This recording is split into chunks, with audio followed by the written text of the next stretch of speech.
বাংলা গল্প generator software. গল্পের শুরু, ক্লিকবেইট অংশ। মা, আমাদের পাড়ার সবাই ভাবে আমরা নবদম্পতি, আর আমি চাই এই ভুল বোঝাবুঝি সত্যি হয়ে যাক। গতকাল সন্ধ্যায় পাড়ার বাজারে গিয়েছিলাম ছেলের সাথে। সবজিওয়ালা আমাদের দেখে মুচকি হেসে বলল, নতুন বউ এনেছেন দেখছি। ছেলে হাসল, কিছু বলল না। মুদির দোকানে গিয়েও দোকানদার একই কথা বলল। আমি সংশোধন করতে গিয়েও পারলাম না, ছেলে আমার হাত ধরে রেখেছিল। বাড়ি ফেরার পথে আমি জিজ্ঞেস করলাম, ওরা কেন এমন ভাবছে? সে বলল, মা, গত কয়েকদিন ধরে আমরা একসাথে বাজারে যাচ্ছি, একসাথে সন্ধ্যায় হাঁটছি। আমি তোমার হাত ধরি, তোমার যত্ন নিই। পাড়ার লোকেরা ভাবছে আমরা নবদম্পতি। আমি বললাম, এটা তো ভুল বোঝাবুঝি। সে আমার 2 হাত ধরে বলল, মা, আমি চাই এই ভুল বোঝাবুঝি সত্যি হোক। আমি তোমাকে ভালোবাসি, তোমাকে আমার স্ত্রী হিসেবে চাই। আমরা সত্যিই নবদম্পতি হই। বিয়ে করো আমাকে। পাড়ার লোকদের চোখে আমাদের কেমন দেখায় সেটা ভেবে আমার লজ্জা লাগল। কিন্তু ছেলের কথায় একটা অদ্ভুত আনন্দ অনুভব করলাম। ইউটিউব বিশেষ বার্তা। এই গল্পটি সম্পূর্ণ শুনলে আপনাদের পানি অটোমেটিক বের হয়ে যাবে, সো যত দ্রুত সম্ভব হাতের কাছে টিস্যু নিয়ে বসে পড়ো। বিছানার চাদর যেন নষ্ট না হয় সেটা সম্পূর্ণ খেয়াল রাখার অনুরোধ জানিয়ে গল্পটি এখন শুরু করব। তার আগে সর্বশেষ অনুরোধ, দয়া করে এমন পানি বের করার গল্প নিয়মিত শুনতে আমাদের চ্যানেলটি সকলেই সাবস্ক্রাইব করুন। ধন্যবাদ। চরিত্র পরিচয়। হ্যালো বন্ধুরা, আমার নাম রিনা খান। আমার বয়স 33 বছর। আমার স্বামীর নাম করিম খান, বয়স 36 বছর। আমাদের 2 সন্তান, রাহুল আর মিথিলা। রাহুল 18 বছর বয়সী, কলেজে পড়ে। মিথিলা 13 বছর বয়সী, স্কুলে যায়। মূল গল্প। আজ থেকে 6 মাস আগের কথা। আমার স্বামী করিম হঠাৎ করে খুবই অদ্ভুত আচরণ করতে শুরু করল। প্রতিদিন অফিস থেকে ফিরে এসে সোজা বাথরুমে গিয়ে দীর্ঘক্ষণ গোসল করত। তারপর রান্নাঘরে গিয়ে রান্না করত। এমনকি আমার প্রিয় খাবারগুলোও বানাত যেগুলো সে আগে কখনো বানাত না।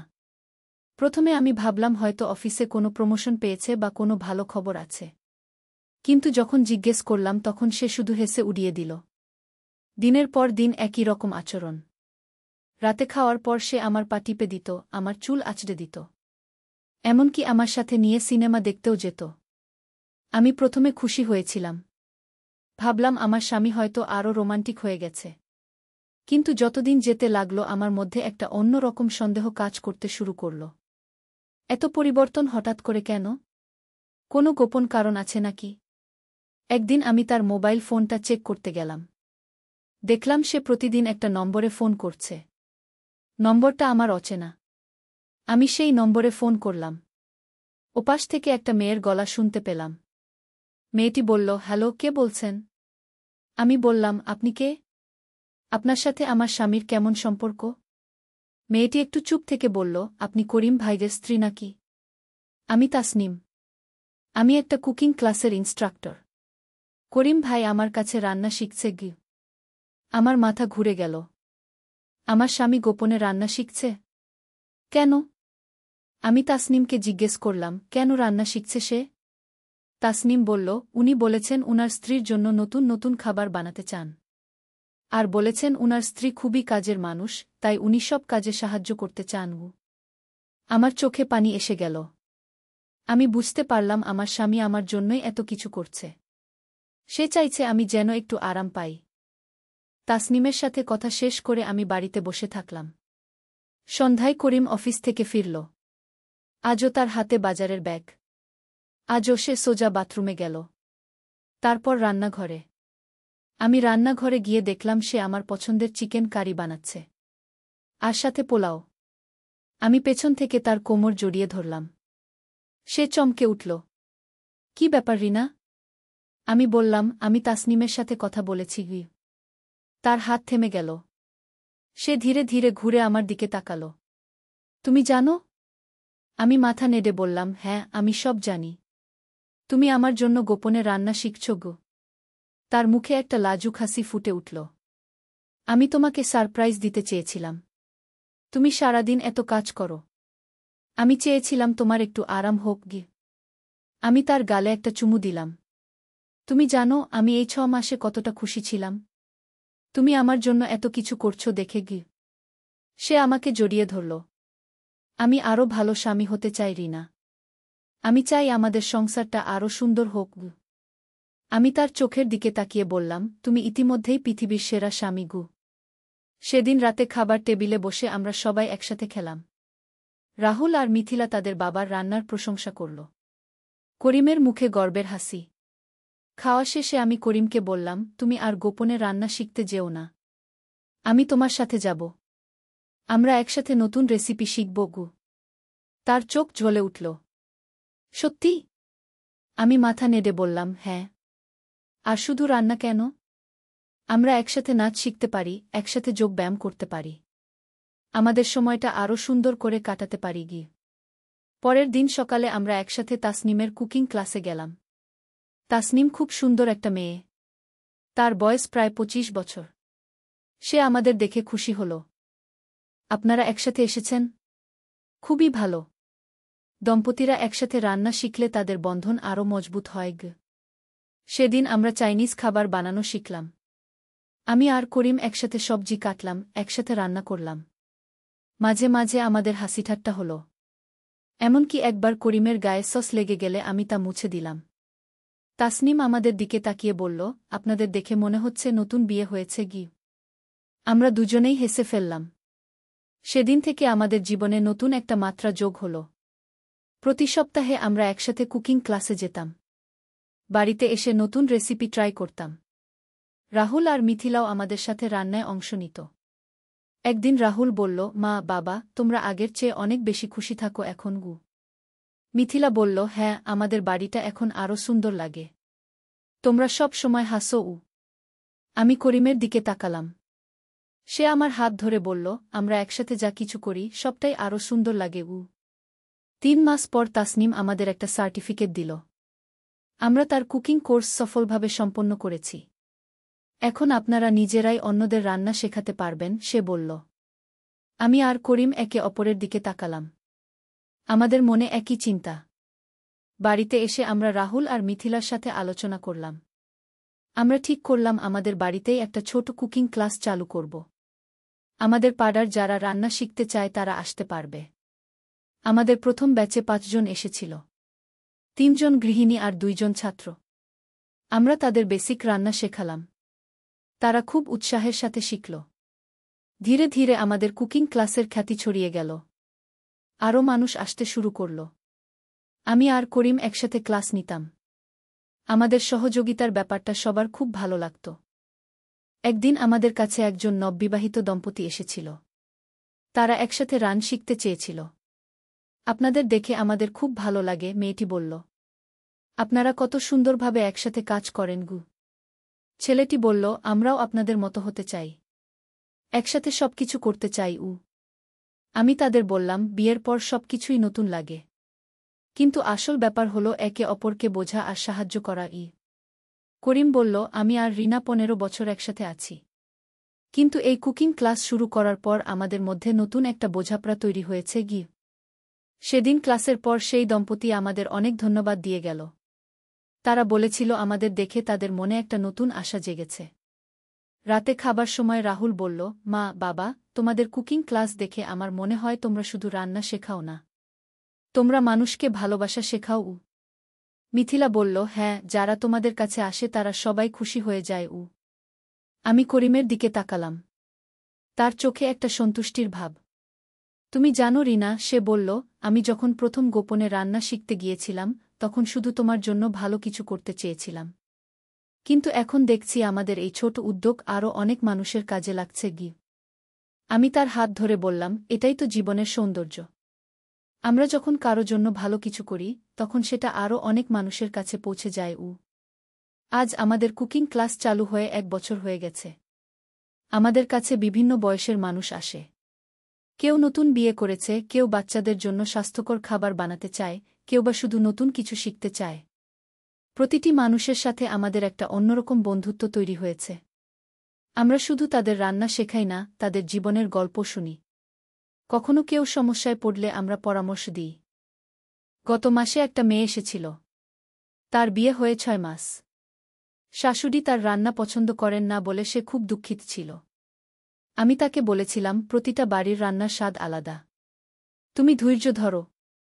আমরা তোমাকে এমন কিছু রেসিপি শেখাবো যা সবার পছন্দ হবে। করিম তাকে বলেছিল, আমি যখন প্রথম রান্না শিখি তখন আমারও অনেক ভুল হতো। কিন্তু ধীরে ধীরে আমি ভালো হয়েছি। তুমিও পারবে। 2 মাস পর সেই মেয়ে আমাদের কাছে এসে বলেছিল তার শাশুড়ি এখন তার রান্নার খুব প্রশংসা করেন। এরকম অনেক ঘটনা আছে যা আমাদের মনে খুব আনন্দ দেয়। আজ সকালে আমি আর করিম আমাদের কুকিং ক্লাসের জন্য নতুন রেসিপি নিয়ে আলোচনা করছিলাম। আজ আমরা কি শেখাবো? আমি জিজ্ঞেস করলাম। চলো আজ তাদের হালকা ফিউশন খাবার শেখাই, করিম বলল। বাংলা আর চাইনিজের মিক্স কিছু। আমি মাথা নেড়ে সায় দিলাম। চমৎকার আইডিয়া। ক্লাসের সময় হলে আমাদের নিয়মিত স্টুডেন্টরা এসে গেল। আজ একটা নতুন মুখও দেখলাম। আমি সানজিদা, নতুন মেয়েটি পরিচয় দিল। আমি শুনেছি আপনাদের এখানে খুব ভালো রান্না শেখানো হয়। আমি তাকে স্বাগত জানালাম। অবশ্যই, আপনি আমাদের সাথে যুক্ত হয়ে যান। ক্লাসটা খুব আনন্দের মধ্যে কেটে গেল। সবাই নতুন রেসিপিটা খুব উৎসাহের সাথে শিখল। সানজিদাও খুব মনোযোগ দিয়ে শিখল। ক্লাসের শেষে সানজিদা আমাদের কাছে এসে বলল, আপনাদের পড়ানোর ধরন খুবই চমৎকার। আপনারা দুইজনে মিলে কত সুন্দরভাবে সবকিছু করেন। করিম হেসে বলল, আমরা একসাথে কাজ করতে ভালোবাসি। আপনাদের দেখে মনে হয় আপনারা সত্যিকারের সোলমেট, সানজিদা বলল। আমি আর করিম একে অপরের দিকে তাকালাম। সানজিদার কথাটা আমাদের কাছে খুব সুন্দর লেগেছে। সন্ধ্যায় সবাই চলে যাওয়ার পর আমি আর করিম রান্নাঘর পরিষ্কার করছিলাম।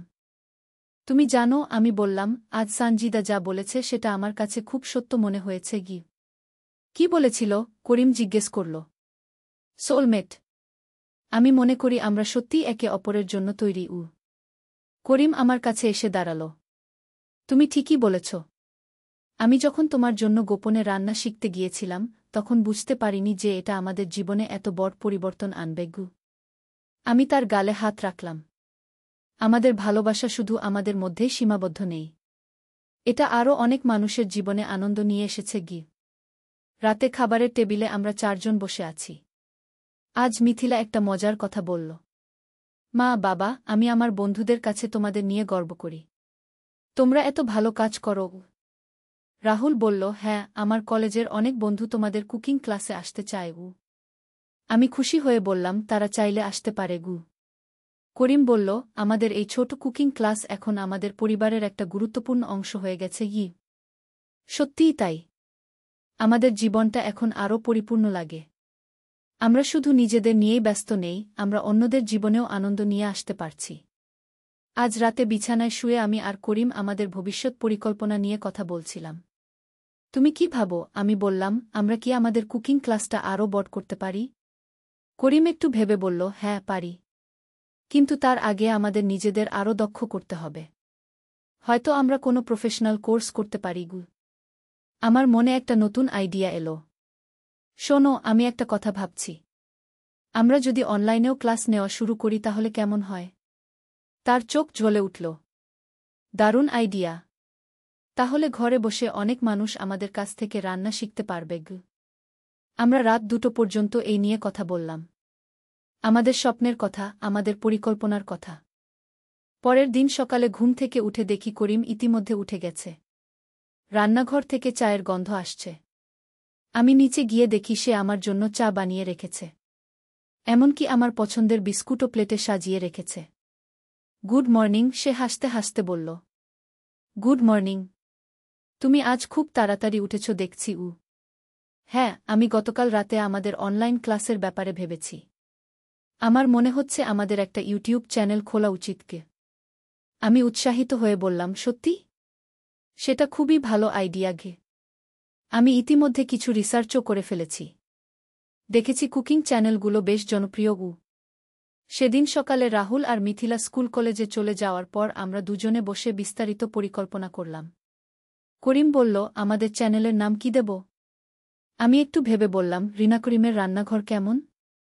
চমৎকার। আর আমাদের ট্যাগলাইন হবে, ভালোবাসার সাথে রান্না। আমাদের দুজনের মুখেই হাসি। আমরা যেন নতুন একটা যাত্রা শুরু করতে যাচ্ছি। দুপুরে আমাদের নিয়মিত কুকিং ক্লাস ছিল। আমরা আমাদের স্টুডেন্টদের আমাদের নতুন পরিকল্পনার কথা জানালাম। সানজিদা খুশি হয়ে বলল, ওয়াও! তাহলে আমরা বাড়িতে বসেও আপনাদের ক্লাস করতে পারব গো। আরেকজন স্টুডেন্ট রহিমা আন্টি বললেন, এটা খুবই ভালো। আমার মেয়ে আমেরিকায় থাকে। সেও আপনাদের ক্লাস করতে পারবে গো। আমি বললাম, আমরা চেষ্টা করব যত ভালো করে পারি আপনাদের সেবা দিতে গু। ক্লাসের পর আমরা ভিডিও করার জন্য প্রয়োজনীয় জিনিসপত্রের একটা তালিকা তৈরি করলাম। ক্যামেরা, ট্রাইপড, ভালো লাইট, এসব কিনতে হবে। সন্ধ্যায় রাহুল আর মিথিলা বাড়ি ফেরার পর আমরা তাদের আমাদের পরিকল্পনার কথা জানালাম। রাহুল উৎসাহিত হয়ে বলল, আমি আপনাদের সাহায্য করতে পারি। ভিডিও এডিটিং আমি জানি গু। মিথিলা বলল, আমি থাম্বনেইল ডিজাইন করতে পারি। আমি ফটোশপ জানি গু। আমি আর করিম একে অপরের দিকে তাকালাম। আমাদের পুরো পরিবারটাই এই প্রজেক্টে যোগ দিতে চাইছে। পরের সপ্তাহে আমরা সব প্রয়োজনীয় জিনিস কিনে ফেললাম। রাহুল আমাদের একটা ছোট স্টুডিও সেটআপ করে দিল রান্নাঘরে। আমাদের প্রথম ভিডিওর জন্য আমরা বেছে নিলাম মাছের ঝোল আর ভাত। একদম ক্লাসিক বাংলা খাবার।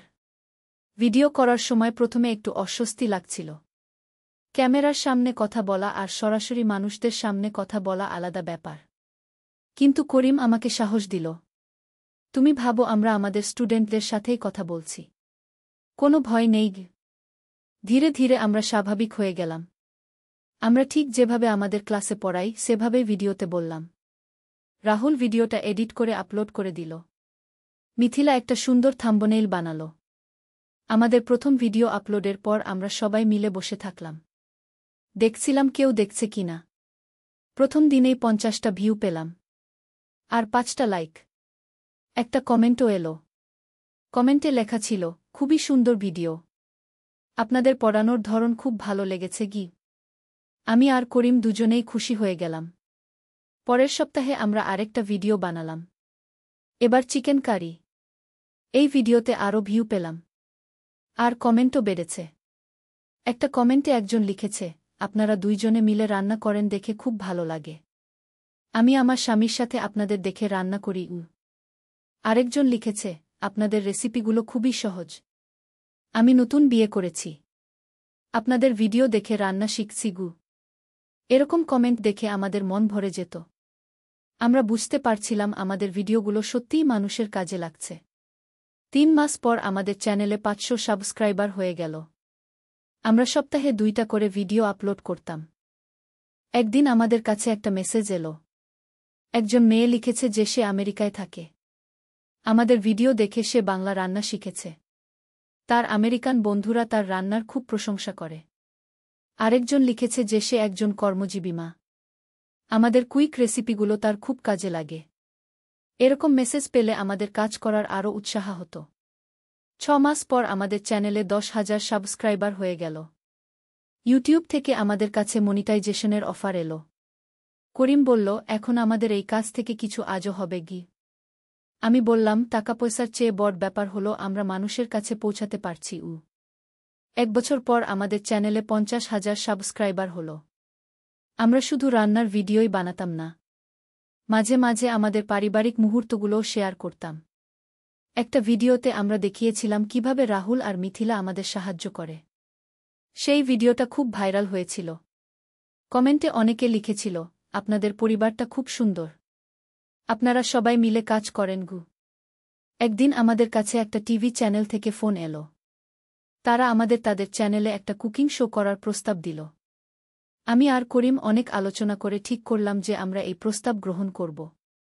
এটা আমাদের জন্য একটা বড় সুযোগ, করিম বলল। হ্যাঁ, আর আমরা আরও বেশি মানুষের কাছে পৌঁছাতে পারব, আমি সায় দিলাম। আমাদের টিভি শোর নাম দেওয়া হল খুরিনা করিমের রান্নার রাজ্য। সপ্তাহে একটা করে এপিসোড। প্রথম এপিসোড যখন প্রচার হল, আমাদের বাড়িতে উৎসবের মতো পরিবেশ। আমাদের আত্মীয় স্বজন, বন্ধুবান্ধব সবাই এসে দেখল। পাড়ার লোকজনও খুব খুশি। তারা বলতো, আমাদের পাড়া থেকে টিভিতে এসেছে গি। আমাদের কুকিং ক্লাসের পুরানো স্টুডেন্টরাও অনেক খুশি। সানজিদা বলেছিল, আপনারা আমাদের গর্ব। টিভি শো শুরু হওয়ার পর আমাদের ইউটিউব চ্যানেলেও আরও সাবস্ক্রাইবার বাড়ল। 1 লক্ষ সাবস্ক্রাইবার ছাড়িয়ে গেল। একদিন রাহুল বলল, মা, বাবা, তোমাদের দেখে আমিও কুকিং নিয়ে পড়াশোনা করতে চাই। আমি আর করিম দুজনেই অবাক হয়ে তার দিকে তাকালাম। সত্যি? আমি জিজ্ঞেস করলাম। হ্যাঁ, আমি কুলিনারি আর্টস নিয়ে পড়তে চাই। তারপর আমিও তোমাদের সাথে কাজ করব। করিম তার পিঠ চাপড়ে বলল, তুমি যা ইচ্ছে পড়তে পারো। আমরা সাহায্য করব। মিথিলাও বলল, আমিও বড় হয়ে তোমাদের সাথে কাজ করব। আমার চোখে পানি এসে গেল। আমাদের ছোট্ট একটা উদ্যোগ আমাদের পুরো পরিবারকে একসাথে করে দিয়েছে। আজ রাতে বিছানায় শুয়ে আমি করিমকে বললাম, তুমি কি কখনো ভেবেছিলে যে তোমার গোপন রান্না শেখা আমাদের জীবনে এত বড় পরিবর্তন আনবে? সে আমার হাত ধরে বলল, না, কখনো ভাবিনি। আমি শুধু তোমার জন্য কিছু ভালো করতে চেয়েছিলাম। আর দেখো, সেই ভালো করার চেষ্টা আজ হাজার হাজার মানুষের জীবনে আনন্দ নিয়ে এসেছে। এটাই তো ভালোবাসার শক্তি, সে বলল। যখন আমরা কাউকে ভালোবেসে কিছু করি, সেটা আরও অনেক দূর পর্যন্ত ছড়িয়ে যায়। আমি তার বুকে মাথা রেখে বললাম, আমি গর্বিত যে তুমি আমার স্বামী। আমিও গর্বিত যে তুমি আমার স্ত্রী। আমাদের এই গল্পটা এখনও চলমান। প্রতিদিন নতুন কিছু ঘটছে। নতুন মানুষের সাথে পরিচয় হচ্ছে। নতুন স্বপ্ন দেখছি আমরা। কিন্তু সবচেয়ে বড় কথা হল, আমাদের পরিবারের বন্ধন আরও মজবুত হয়েছে। আমরা একসাথে স্বপ্ন দেখি, একসাথে কাজ করি, একসাথে সফলতার আনন্দ উপভোগ করি। যে করিম একদিন গোপনে আমার জন্য রান্না শিখতে গিয়েছিল, আজ সে আমার জীবনের সবচেয়ে বড় অংশীদার। আমার সবচেয়ে ভালো বন্ধু। আমার সোলমেট। আর আমি সেই রিনা যে একদিন ভেবেছিলাম আমার স্বামী হয়তো আমাকে ভুলে যাচ্ছে। কিন্তু আসলে সে আমাকে আরও বেশি ভালোবাসার জন্য নিজেকে প্রস্তুত করছিল। আমাদের এই গল্প প্রমাণ করে যে ভালোবাসা শুধু কথায় নয়, কাজেও প্রকাশ পায়। আর যখন দুটি মানুষ একসাথে কিছু সুন্দর করার চেষ্টা করে, তখন সেটা শুধু তাদের জীবনেই নয়, আরও অনেক মানুষের জীবনে আলো নিয়ে আসে। আমাদের গল্প এখানেই শেষ নয়। এটা একটা নতুন শুরু। আমরা জানি আগামীতে আরও অনেক সুন্দর দিন আমাদের জন্য অপেক্ষা করছে। আর সবচেয়ে বড় কথা, আমরা একসাথে আছি। একসাথে স্বপ্ন দেখি, একসাথে কাজ করি, একসাথে হাসি। এটাই হলো আমাদের ভালোবাসার গল্প। রান্নার গল্প। পরিবারের গল্প। একসাথে থাকার গল্প। সন্ধ্যায় পুরনো ফটো অ্যালবাম বের করেছি। ছেলে পাশে বসে ছবিগুলো দেখছে। একটা ছবিতে আমি শাড়ি পরে হাসছি। সে সেই ছবি হাতে নিয়ে বলল, মা, এই ছবিতে তুমি দেখতে আমার স্বপ্নের মেয়েটির মতো লাগছ। আমি অবাক হয়ে জিজ্ঞেস করলাম, স্বপ্নের মেয়ে মানে? সে আমার চোখের দিকে তাকিয়ে বলল, মা, ছোটবেলা থেকে স্বপ্ন দেখি একজন সুন্দর মেয়েকে বিয়ে করব। আজ বুঝলাম সে তুমি। তুমিই আমার স্বপ্নের রানী। আমি তোমাকে ভালোবাসি, তোমাকে বিয়ে করতে চাই। ছবির পাতা উল্টাতে উল্টাতে আমার হাত থেমে গেল। তার কথায় এমন আন্তরিকতা যে মনে হলো সে সত্যিই আমাকে দেখে স্বপ্ন দেখে। পুরনো ছবিগুলোতে আমার তরুণ বয়সের হাসি। কিন্তু আজ সেই হাসি যেন নতুন অর্থ পেয়ে গেল। টেবিল ল্যাম্পের আলো আমাদের দুজনের ছায়া দেয়ালে পড়েছিল। সে আমার হাত ধরে ছবির উপর রাখল। তার স্পর্শে আমার শরীর শিহরিত হল। এতদিন পর মনে হলো আমি একজন নারী, শুধু মা নই। এই গল্পটি সম্পূর্ণ শুনলে আপনাদের পানি অটোমেটিক বের হয়ে যাবে, সো যত দ্রুত সম্ভব হাতের কাছে টিস্যু নিয়ে বসে পড়ুন।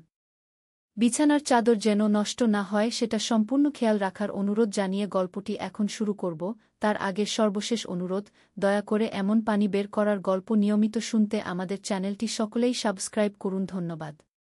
হ্যালো বন্ধুরা, আমার নাম প্রিয়াঙ্কা ভট্টাচার্য। আমার বয়স ৪৪ বছর। আমার স্বামীর নাম রাজেশ ভট্টাচার্য, বয়স ৪৭ বছর। আমাদের ২ সন্তান, রোহিত আর কৃষ্ণা। রোহিত ২১ বছর বয়সী, বিশ্ববিদ্যালয়ে পড়ে। কৃষ্ণা ১৪ বছর বয়সী, উচ্চ বিদ্যালয়ে যায়। আজ যে ঘটনাটি আপনাদের বলবো সেটা আমার জীবনের সবচেয়ে রহস্যময় আর রোমাঞ্চকর অভিজ্ঞতা। এমন কিছু যা আগে কখনো কারো সাথে ঘটেনি বলেই আমার জানা আছে। সেদিন বৃষ্টির সন্ধ্যায় আমি আর রোহিত বসে পুরনো ছবি দেখছিলাম। হঠাৎ রোহিত একটা ছবির দিকে তাকিয়ে থেমে গেল। সেটা ছিল আমার ২৫ বছর বয়সের একটা ছবি। সুন্দর লাল শাড়ি পরে, মুখে মিষ্টি হাসি। রোহিত বলল, মা, এই ছবিতে তুমি দেখতে ঠিক তেমনই লাগছ যেমন আমি ছোটবেলা থেকে স্বপ্ন দেখি। আমি অবাক হয়ে জিজ্ঞেস করলাম, কেমন স্বপ্ন? রোহিত আমার দিকে এমনভাবে তাকিয়ে রইল যেন সে আমাকে এই প্রথম দেখছে। তার চোখে এমন এক ধরনের মুগ্ধতা যেটা দেখে আমার গা শিউরে উঠল। মা, ছোটবেলা থেকেই আমি একটা অদ্ভুত স্বপ্ন দেখি। প্রায় প্রতি রাতেই একজন সুন্দরী মেয়ে আমাকে ডাকে। তার মুখ পরিষ্কার দেখতে পাই না, কিন্তু তার হাসি, তার চুল, তার পোশাক সব আমার মনে গেঁথে আছে। আজ এই ছবি দেখে মনে হচ্ছে সেই মেয়েটি তুমিই। আমার হার্টবিট বেড়ে গেল। এ কি বলছে রোহিত? আমি তার মা। কিন্তু তার কথার মধ্যে এমন কিছু ছিল যেটা আমাকে ভাবিয়ে তুলল। রোহিত, এসব কি বলছিস তুই? আমি কাপা গলায় বললাম। রোহিত আরও কাছে এসে বসল। তার হাত আমার হাতের উপর রাখল। আমি চমকে উঠলাম। মা, আমি জানি এটা খুবই অদ্ভুত শোনাচ্ছে। কিন্তু সেই স্বপ্নে আমি দেখি যে সেই মেয়েটি আমার স্ত্রী। আমরা একসাথে থাকি, একসাথে ঘুরি, একসাথে হাসি। এমন সুখী জীবন যেটা আমি কখনো কল্পনাও করতে পারিনি। আর আজ বুঝলাম সেই মেয়েটি তুমি, মা। আমার গলা শুকিয়ে গেল। এ কি হচ্ছে? আমার নিজের ছেলে আমাকে নিয়ে এমন কথা বলছে। কিন্তু আশ্চর্যের ব্যাপার হল, আমার মনে হচ্ছিল এই কথাগুলো যেন আমি আগেও শুনেছি। রোহিত, তুই কি বলছিস সেটা কি বুঝতে পারছিস? আমি তাকে বোঝানোর চেষ্টা করলাম। কিন্তু রোহিত হেসে ফেল। তার হাসিটা খুবই নির্দোষ ছিল। মা, আমি জানি এটা পাগলামি শোনাচ্ছে। কিন্তু আমি তোমাকে ভালোবাসি। শুধু মা হিসেবে নয়, একজন নারী হিসেবেও। আমার মনে হচ্ছিল আমি স্বপ্ন দেখছি। এ কি সম্ভব? কিন্তু রোহিতের কথায় এমন আন্তরিকতা ছিল যেটা আমাকে ভাবিয়ে তুলল। হঠাৎ আমার মনে পড়ল কয়েক বছর আগের একটা ঘটনা। রোহিত তখন 17 বছর বয়সী। একদিন সে আমাকে বলেছিল, মা, আমার মনে হয় আমি কোনো মেয়েকে ভালোবাসব না। কারণ কোনো মেয়েই তোমার মতো নেই। কি তখন আমি ভেবেছিলাম সে শুধু মায়ের প্রতি ভালোবাসা প্রকাশ করছে। রোহিত, তুই কি সত্যিই এসব কথা বিশ্বাস করিস? আমি জিজ্ঞেস করলাম। রোহিত মাথা নাড়ল। মা, আমি জানি এটা সমাজে গ্রহণযোগ্য নয়। কিন্তু আমার মন বলছে তুমিই আমার সত্যিকারের সঙ্গী। তোমার সাথে থাকলেই আমি সুখী। আমি অ্যালবামটা বন্ধ করে দিলাম। মাথায় হাজারো চিন্তা ঘুরপাক খাচ্ছে। এ কি হচ্ছে আমার জীবনে? রোহিত উঠে দাঁড়িয়ে আমার কপালে একটা চুমু দিল। মা, আমি জানি তুমি এসব কথা হজম করতে পারছ না। কিন্তু আমি তোমাকে সময় দেব। যখন তুমি প্রস্তুত হবে তখন আমরা এই বিষয়ে আবার কথা বলব। সে চলে যাওয়ার পর আমি একা বসে রইলাম। মনের মধ্যে এক অদ্ভুত অনুভূতি। রোহিতের কথাগুলো আমার মনে ঘুরপাক খাচ্ছে। পরের দিন সকালে যখন আমি ঘুম থেকে উঠলাম, দেখলাম রোহিত রান্নাঘরে চা বানাচ্ছে। আমাকে দেখে মিষ্টি হেসে বলল, মা, তোমার জন্য চা বানিয়েছি। আমি তার দিকে তাকিয়ে রইলাম। আজ যেন সে আলাদা লাগছে। বেশি পুরুষালী, বেশি আকর্ষণীয়। এ কি হচ্ছে আমার সাথে? চা খেতে খেতে রোহিত বলল, মা, আজ আমার কলেজে একটা অনুষ্ঠান আছে। তুমি কি আমার সাথে যাবে? আমি অবাক হয়ে বললাম, কেন? অন্যদিন তো তুই কখনো আমাকে তোর কলেজে নিয়ে যেতে চাইস না। রোহিত হাসল। আজ চাইছি। আমি চাই আমার বন্ধুরা আমার সুন্দরী মাকে দেখুক। আমার গাল লাল হয়ে গেল। কি অদ্ভুত কথা! কিন্তু মনে হচ্ছিল আমি যেন এক নতুন জগতে প্রবেশ করেছি। সন্ধ্যায় কলেজে গেলাম। রোহিত আমাকে সবার সাথে পরিচয় করিয়ে দিল। তার বন্ধুরা বলল, রোহিত, তোর মা তো তোর বোনের মতো দেখতে। রোহিত গর্বিত ভঙ্গিতে বলল, হ্যাঁ, আমার মা সবচেয়ে সুন্দরী। অনুষ্ঠানের সময় রোহিত আমার পাশে বসে থাকল। মাঝে মাঝে আমার কানে কানে কিছু বলত। তার নিঃশ্বাস আমার গালে লাগত। আমার শরীর কাঁপছিল। ফেরার পথে রোহিত বলল, মা, আজ আমি খুবই খুশি। তুমি আমার সাথে গেছো। আমি কিছু না বলে শুধু হাসলাম। মনে হচ্ছিল যেন আমি কোনো প্রেমিকার সাথে ডেট করে ফিরছি। রাতে যখন আমি শুয়ে পড়লাম, রোহিত আমার ঘরে এলো। মা, আমি কি তোমার পাশে শুতে পারি? আমি অবাক হয়ে বললাম, কেন? রোহিত বলল, ছোটবেলায় তো তোমার পাশেই শুতাম। আজ মন চাইছে। আমি কিছু বলতে পারলাম না। রোহিত আমার পাশে শুয়ে পড়ল। তার শরীরের উষ্ণতা আমি অনুভব করতে পারছিলাম। মা, তুমি কি আমার কথা ভাবছ? রোহিত ফিসফিস করে জিজ্ঞেস করল। আমি বললাম, রোহিত, এসব ঠিক নয়। রোহিত আমার হাত ধরল। মা, আমি জানি এটা সমাজে গ্রহণযোগ্য নয়। কিন্তু আমাদের মনে যেটা আছে সেটা কি ভুল? আমি তার দিকে তাকালাম। অন্ধকারে তার চোখ জ্বলজ্বল করছে। রোহিত, আমি তোর মা। রোহিত বলল, তুমি আমার মা, কিন্তু তুমি একজন নারীও। আমি একজন পুরুষ। আমাদের মধ্যে যে আকর্ষণ সেটা কি প্রাকৃতিক নয়? আমার মন দোদুল্যমান। একদিকে সমাজের নিয়ম, অন্যদিকে মনের টান। এ কি করব আমি? হঠাৎ রোহিত উঠে বসল। মা, আমি একটা কাজ করি। আমি আমার বন্ধু রাহুলের সাথে কথা বলি। সে একজন মনোবিজ্ঞানী। দেখি সে কি বলে গু। আমি বললাম, না রোহিত। কাউকে বলিস না। মানুষ কি ভাববে? রোহিত হাসল। মা, রাহুল আমার ভালো বন্ধু। সে কিছু মনে করবে না গি। পরের দিন রোহিত রাহুলকে নিয়ে এলো। রাহুল আমাকে দেখে বলল, আন্টি, রোহিত আপনার কথা অনেক বলে। আজ দেখলাম কেন? আমি লজ্জা পেলাম। রোহিত কি বলেছে তাকে? সন্ধ্যায় রাহুল চলে যাওয়ার পর রোহিত আমাকে বলল, মা, রাহুল বলেছে এটা খুবই স্বাভাবিক। অনেক পরিবারেই এমন হয়। শুধু মানুষ লুকিয়ে রাখে গু। আমি অবাক হয়ে বললাম, সত্যি?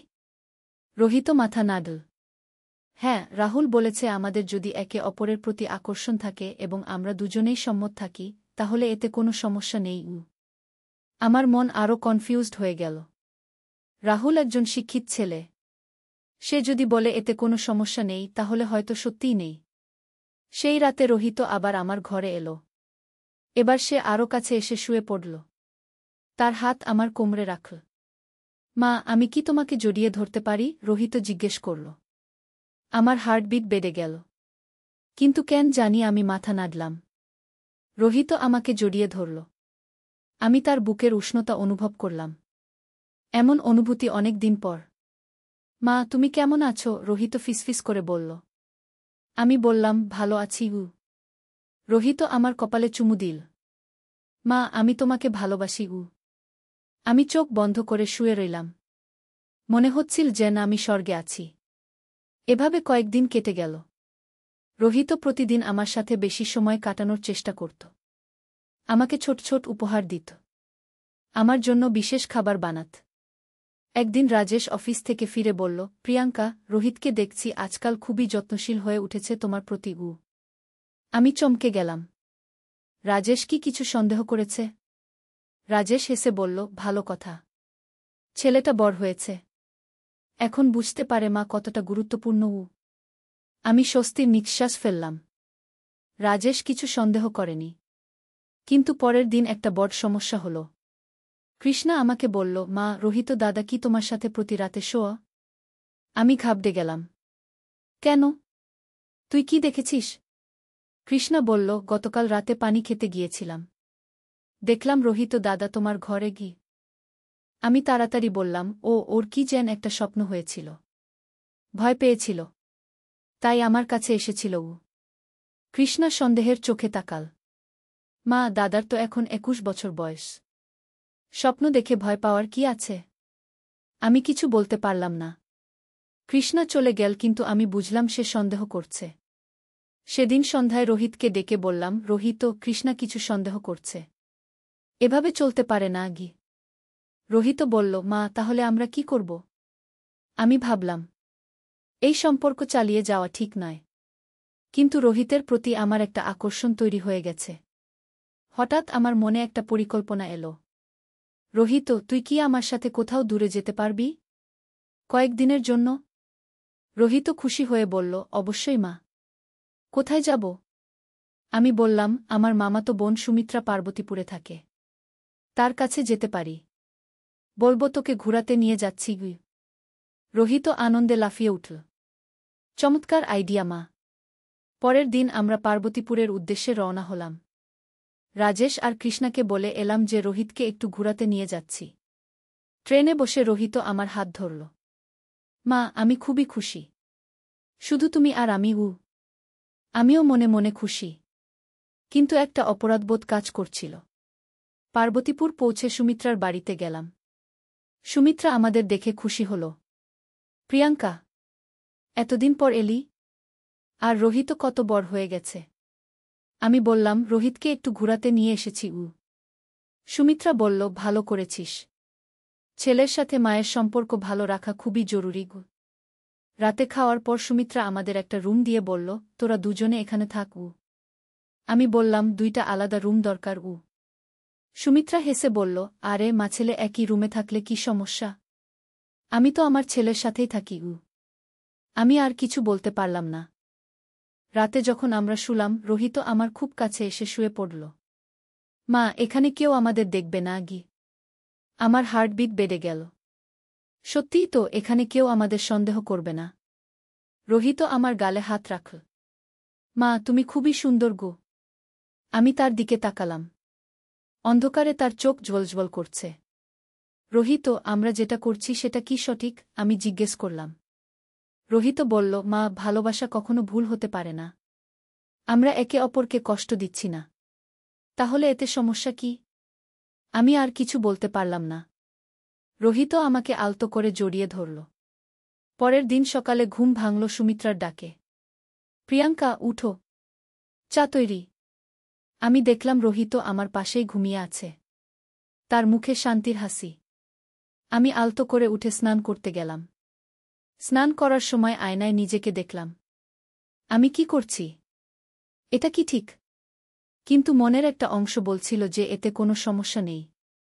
নাশতার সময় সুমিত্রা বলল, রোহিত, তুই তো খুবই ভদ্র ছেলে। তোর মায়ের খুবই যত্ন নিস। রোহিত লজ্জা পেয়ে বলল, মামি, মা আমার সবচেয়ে প্রিয় মানুষ গো। সুমিত্রা আমার দিকে তাকিয়ে বলল, প্রিয়াঙ্কা, তুই খুবই ভাগ্যবতী। এমন ছেলে পেয়েছিস গো। আমি শুধু হাসলাম। সুমিত্রা জানে না আসল সত্য। দুপুরে আমরা স্থানীয় একটা পার্কে গেলাম। রোহিত আমার হাত ধরে হাঁটছিল। মানুষ ভাবছিল আমরা মাছেলে। কেউ সন্দেহ করছিল না। একটা বেঞ্চে বসে রোহিত বলল, মা, আমার মনে হচ্ছে আমরা নতুন জীবন শুরু করেছি গিয়ে। আমি বললাম, রোহিত, আমাদের পরিবারের কথা ভাব। তোর বাবা, কৃষ্ণাগু। রোহিত বলল, মা, আমি সবার কথা ভাবি। কিন্তু আমাদের খুশি থাকার অধিকার নেই? আমি চুপ করে রইলাম। রোহিতের কথায় যুক্তি আছে। সন্ধ্যায় আমরা স্থানীয় একটা মেলায় গেলাম। রোহিত আমার জন্য চুড়ি কিনল, ফুল কিনল। মানুষ ভাবছিল সে আমার প্রেমিক। মেলা থেকে ফেরার পথে রোহিত বলল, মা, আজ আমি খুবই খুশি। মনে হচ্ছে আমরা নতুন দম্পতি গু। আমার গাল লাল হয়ে গেল। রোহিত, এসব কথা বলিস না গি। রোহিত হাসল। কেন মা? সত্য কথা বলছি তো। রাতে সুমিত্রার বাড়িতে ফিরে খাওয়া দাওয়া সেরে আমরা রুমে গেলাম। আজ রোহিত আরও সাহসী। মা, আমি কি তোমার মাথায় তেল দিতে পারি? রোহিত জিজ্ঞেস করল। আমি রাজি হয়ে গেলাম। রোহিত আমার মাথায় তেল দিতে শুরু করল। তার স্পর্শে আমার শরীর কাঁপছিল। মা, তোমার চুল খুবই সুন্দর কি? রোহিত বলল। আমি চোখ বন্ধ করে উপভোগ করলাম। এত ভালোবাসার স্পর্শ অনেক দিন পর পাচ্ছি। রোহিত, তুই আমাকে এতটা ভালোবাসিস কেন? আমি জিজ্ঞেস করলাম। রোহিত বলল, মা, তুমি আমার জীবনের সবচেয়ে সুন্দর অংশ। তোমার বিনা আমার জীবন অর্থহীন গু। আমি চোখ খুলে তার দিকে তাকালাম। তার চোখে এমন ভালোবাসা যেটা দেখে আমার মন গলে গেল। রোহিত, আমিও তোকে ভালোবাসি। আমি অবশেষে স্বীকার করলাম। রোহিত আনন্দে আমাকে জড়িয়ে ধরল। মা, তুমি আমার জীবনের সবচেয়ে বড় উপহার। এভাবে আমরা পার্বতীপুরে 5 দিন কাটালাম। প্রতিদিন আমাদের সম্পর্ক আরও গভীর হচ্ছিল। আমি বুঝতে পারছিলাম আমি রোহিতকে শুধু ছেলে হিসেবে নয়, একজন পুরুষ হিসেবেও ভালোবাসতে শুরু করেছি। ফেরার দিন সুমিত্রা বলল, প্রিয়াঙ্কা, দেখছি তুই আর রোহিত খুবই খুশি। এই ভ্রমণ তোদের দুজনের জন্যই ভালো হয়েছে গি। আমি হাসলাম। সুমিত্রা জানে না এই ভ্রমণ আমাদের জীবন কতটা বদলে দিয়েছে। ট্রেনে ফেরার সময় রোহিত আমার কানে কানে বলল, মা, আমাদের এই সুন্দর সময়ের কথা আমি কখনো ভুলব না গু। আমিও মনে মনে একমত। এই 5 দিন আমার জীবনের সবচেয়ে সুখের দিন। ঢাকায় ফিরে এসে দেখি রাজেশ আর কৃষ্ণা আমাদের জন্য অপেক্ষা করছে। কৃষ্ণা দৌড়ে এসে আমাকে জড়িয়ে ধরল। মা, তোমার খুব মিস করেছি গু। রাজেশ বলল, কেমন ছিল ভ্রমণ? আমি বললাম, খুবই ভালো। রোহিত খুব খুশি গু। রাজেশ রোহিতের দিকে তাকিয়ে বলল, তুই মনে হয় অনেক এনজয় করেছিস গু। রোহিত লজ্জা পেয়ে বলল, হ্যাঁ বাবা, মায়ের সাথে ঘুরতে খুবই ভালো লেগেছে ইউ। রাতে রোহিত আমার ঘরে এসে বলল, মা, এখন কি করব? বাড়িতে তো আর আগের মতো থাকতে পারব না গি। আমি বললাম, রোহিত, আমাদের সাবধান থাকতে হবে। কেউ যেন সন্দেহ করতে না পারে গুই। রোহিত মাথা নাড়ল। ঠিক বলেছ মা। কিন্তু আমি তোমাকে ছাড়া থাকতে পারব না গি। আমি তার গাল ছুঁয়ে বললাম, আমিও তোকে ছাড়া থাকতে পারব না। কিন্তু আমাদের ধৈর্য রাখতে হবে গে। পরের কয়েকদিন আমরা খুবই সাবধানে চলাফেরা করলাম। দিনের বেলা স্বাভাবিক মাছেলের মতো আচরণ, রাতে চুপি চুপি একসাথে সময় কাটানো। কিন্তু একদিন বিপদ হল। রাজেশ অফিস থেকে তাড়াতাড়ি ফিরে এসে দেখল রোহিত আমার কোলে মাথা রেখে শুয়ে আছে আর আমি তার মাথায় হাত বুলাচ্ছি। রাজেশ অবাক হয়ে বলল, এ কি হচ্ছে? আমি তাড়াতাড়ি বললাম, রোহিতের মাথা ব্যথা, তাই আমি মাথায় হাত বুলিয়ে দিচ্ছি গু। রাজেশ সন্দেহের চোখে তাকাল। রোহিত, তোর মাথা ব্যথা? রোহিত উঠে বসে বলল, হ্যাঁ বাবা, খুব ব্যথা করছিল। রাজেশ আর কিছু বলল না, কিন্তু আমি বুঝলাম সে সন্দেহ করছে। সেদিন রাতে রাজেশ আমাকে জিজ্ঞেস করল, প্রিয়াঙ্কা, রোহিতের সাথে তোর আচরণ আজকাল একটু অদ্ভুত লাগছে গু। আমি ঘাবড়ে গেলাম। কি রকম অদ্ভুত? রাজেশ বলল, মনে হচ্ছে তোরা দুজনে খুবই কাছাকাছি হয়ে গেছ। এটা কি স্বাভাবিক? আমি বুকে সাহস করে বললাম, রাজেশ, রোহিত আমার ছেলে, তার যত্ন নেওয়া আমার দায়িত্ব। এতে অস্বাভাবিক কি? রাজেশ একটু ভাবল, তারপর বলল, হ্যাঁ, তুই ঠিকই বলেছিস। আমি হয়তো অকারণে সন্দেহ করছি গু। আমি স্বস্তির নিঃশ্বাস ফেললাম। কিন্তু পরের দিন আরও বড় বিপদ। কৃষ্ণা আমাকে বলল, মা, রোহিত দাদা কি তোমাকে ভালোবাসে? আমি চমকে গেলাম। মানে? কৃষ্ণা বলল, আমি দেখছি দাদা তোমাকে যেভাবে দেখে সেটা একটু আলাদা, যেন সে তোমাকে একজন মেয়ে হিসেবে দেখে গিয়ে। আমি তাড়াতাড়ি বললাম, কৃষ্ণা, এসব কি বলছিস? রোহিত আমার ছেলে গিয়ে। কৃষ্ণা বলল, মা, আমি ছোট কিন্তু বুঝি। দাদার চোখে তোমার জন্য যে আকর্ষণ সেটা মায়ের প্রতি ছেলের আকর্ষণ নয় গিয়ে। আমার হাত পা কাঁপতে শুরু করল। কৃষ্ণা এত কিছু বুঝে ফেলেছে? কৃষ্ণা, তুই এসব ভুল ভাবছিস। এমন কথা আর বলিস না গিয়ে, আমি কঠোর স্বরে বললাম। কৃষ্ণা চুপ করে গেল, কিন্তু আমি বুঝলাম সে সন্দেহ করছে। সেদিন সন্ধ্যায় রোহিতকে ডেকে এই কথা বললাম। রোহিত চিন্তিত হয়ে বলল, মা, তাহলে কি করব? আমি বললাম, রোহিত, আমাদের হয়তো কিছুদিন দূরত্ব বজায় রাখতে হবে। রোহিত দুঃখিত মুখে বলল, কিন্তু মা, আমি তোমাকে ছাড়া থাকতে পারব না গি। আমি তার হাত ধরে বললাম, আমিও পারব না। কিন্তু আমাদের সবার ভালোর জন্য এটা দরকার। পরের কয়েকদিন আমরা দূরত্ব বজায় রাখলাম। রোহিত বেশিরভাগ সময় তার বন্ধুদের সাথে কাটাত। আমি ঘরের কাজে ব্যস্ত থাকতাম। কিন্তু একদিন রাতে রোহিত আমার ঘরে এলো। তার চোখে পানি। মা, আমি আর পারছি না। তোমার থেকে দূরে থাকা আমার জন্য অসহ্য। আমিও কাঁদতে শুরু করলাম। রোহিত, আমিও পারছি না। কিন্তু আমরা কি করব? রোহিত আমাকে জড়িয়ে ধরল।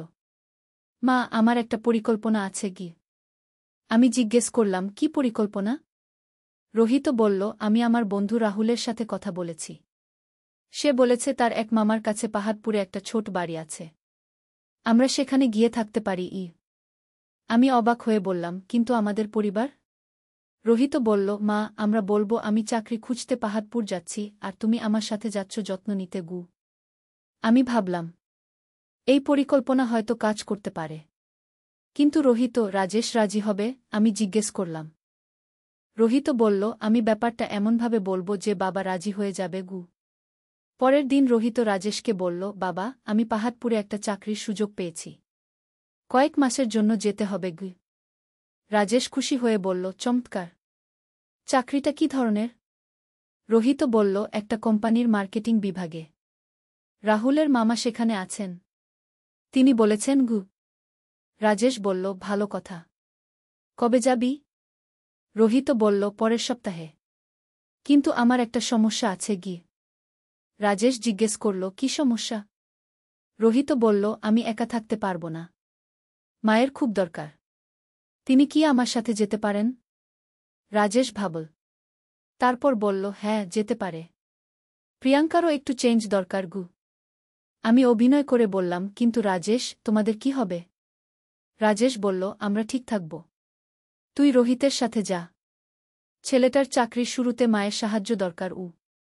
আমি খুশিতে মন ভরে গেল, কিন্তু মুখে দুশ্চিন্তার ভান করলাম। এভাবে আমাদের পরিকল্পনা সফল হল। পরের সপ্তাহে আমরা পাহাড়পুরের উদ্দেশ্যে রওনা হলাম। পাহাড়পুর পৌঁছে দেখি সত্যিই একটা সুন্দর জায়গা। রাহুলের মামা আমাদের স্বাগত জানালেন। ছোট একটা বাড়ি, কিন্তু খুবই আরামদায়ক। তোমরা এখানে স্বাধীনভাবে থাকতে পারবে কি, মামা বললেন। রোহিত আমার দিকে তাকিয়ে মুচকি হাসল। আমিও বুঝলাম এখানে আমাদের কেউ বিরক্ত করবে না। রাতে যখন আমরা একা হলাম, রোহিত আমাকে জড়িয়ে ধরে বলল, মা, এখন আমরা সত্যিই স্বাধীন গু। আমি তার বুকে মুখ লুকিয়ে বললাম, হ্যাঁ রোহিত। এখন আর কোনো ভয় নেই গু। এভাবে আমাদের নতুন জীবন শুরু হলো পাহাড়পুরে। প্রতিদিন আমরা একসাথে ঘুরতাম, একসাথে রান্না করতাম, একসাথে সময় কাটাতাম। কিন্তু একদিন রাহুলের মামা আমাদের বাড়িতে এসে একটা চমকপ্রদ কথা বললেন। রোহিত ও প্রিয়াঙ্কা, তোমাদের কিছু বলার আছে কি? আমরা দুজনে চিন্তিত হয়ে তার দিকে তাকালাম। মামা বললেন, আমি তোমাদের সত্যিকারের সম্পর্ক বুঝতে পেরেছি গি। আমাদের রক্ত শুকিয়ে গেল। আমরা ধরা পড়ে গেছি। মামা হেসে বললেন, ভয় পেও না। আমি তোমাদের বিচার করতে আসিনি, বরং তোমাদের সাহায্য করতে এসেছি। আমরা অবাক হয়ে তাকালাম। মামা বললেন, আমি জানি তোমরা একে অপরকে ভালোবাসো। এতে কোনো সমস্যা নেই। কিন্তু তোমাদের একটা স্থায়ী সমাধান দরকার। রোহিত জিজ্ঞেস করল, কি সমাধান? মামা বললেন, আমার এক বন্ধু আছে। সে এমন কেস নিয়ে কাজ করে। তিনি তোমাদের সাহায্য করতে পারবেন গ। আমি জিজ্ঞেস করলাম, কি ধরনের সাহায্য? মামা বললেন, তোমরা চাইলে আইনগতভাবে এই সম্পর্ক স্বীকৃতি পেতে পারো।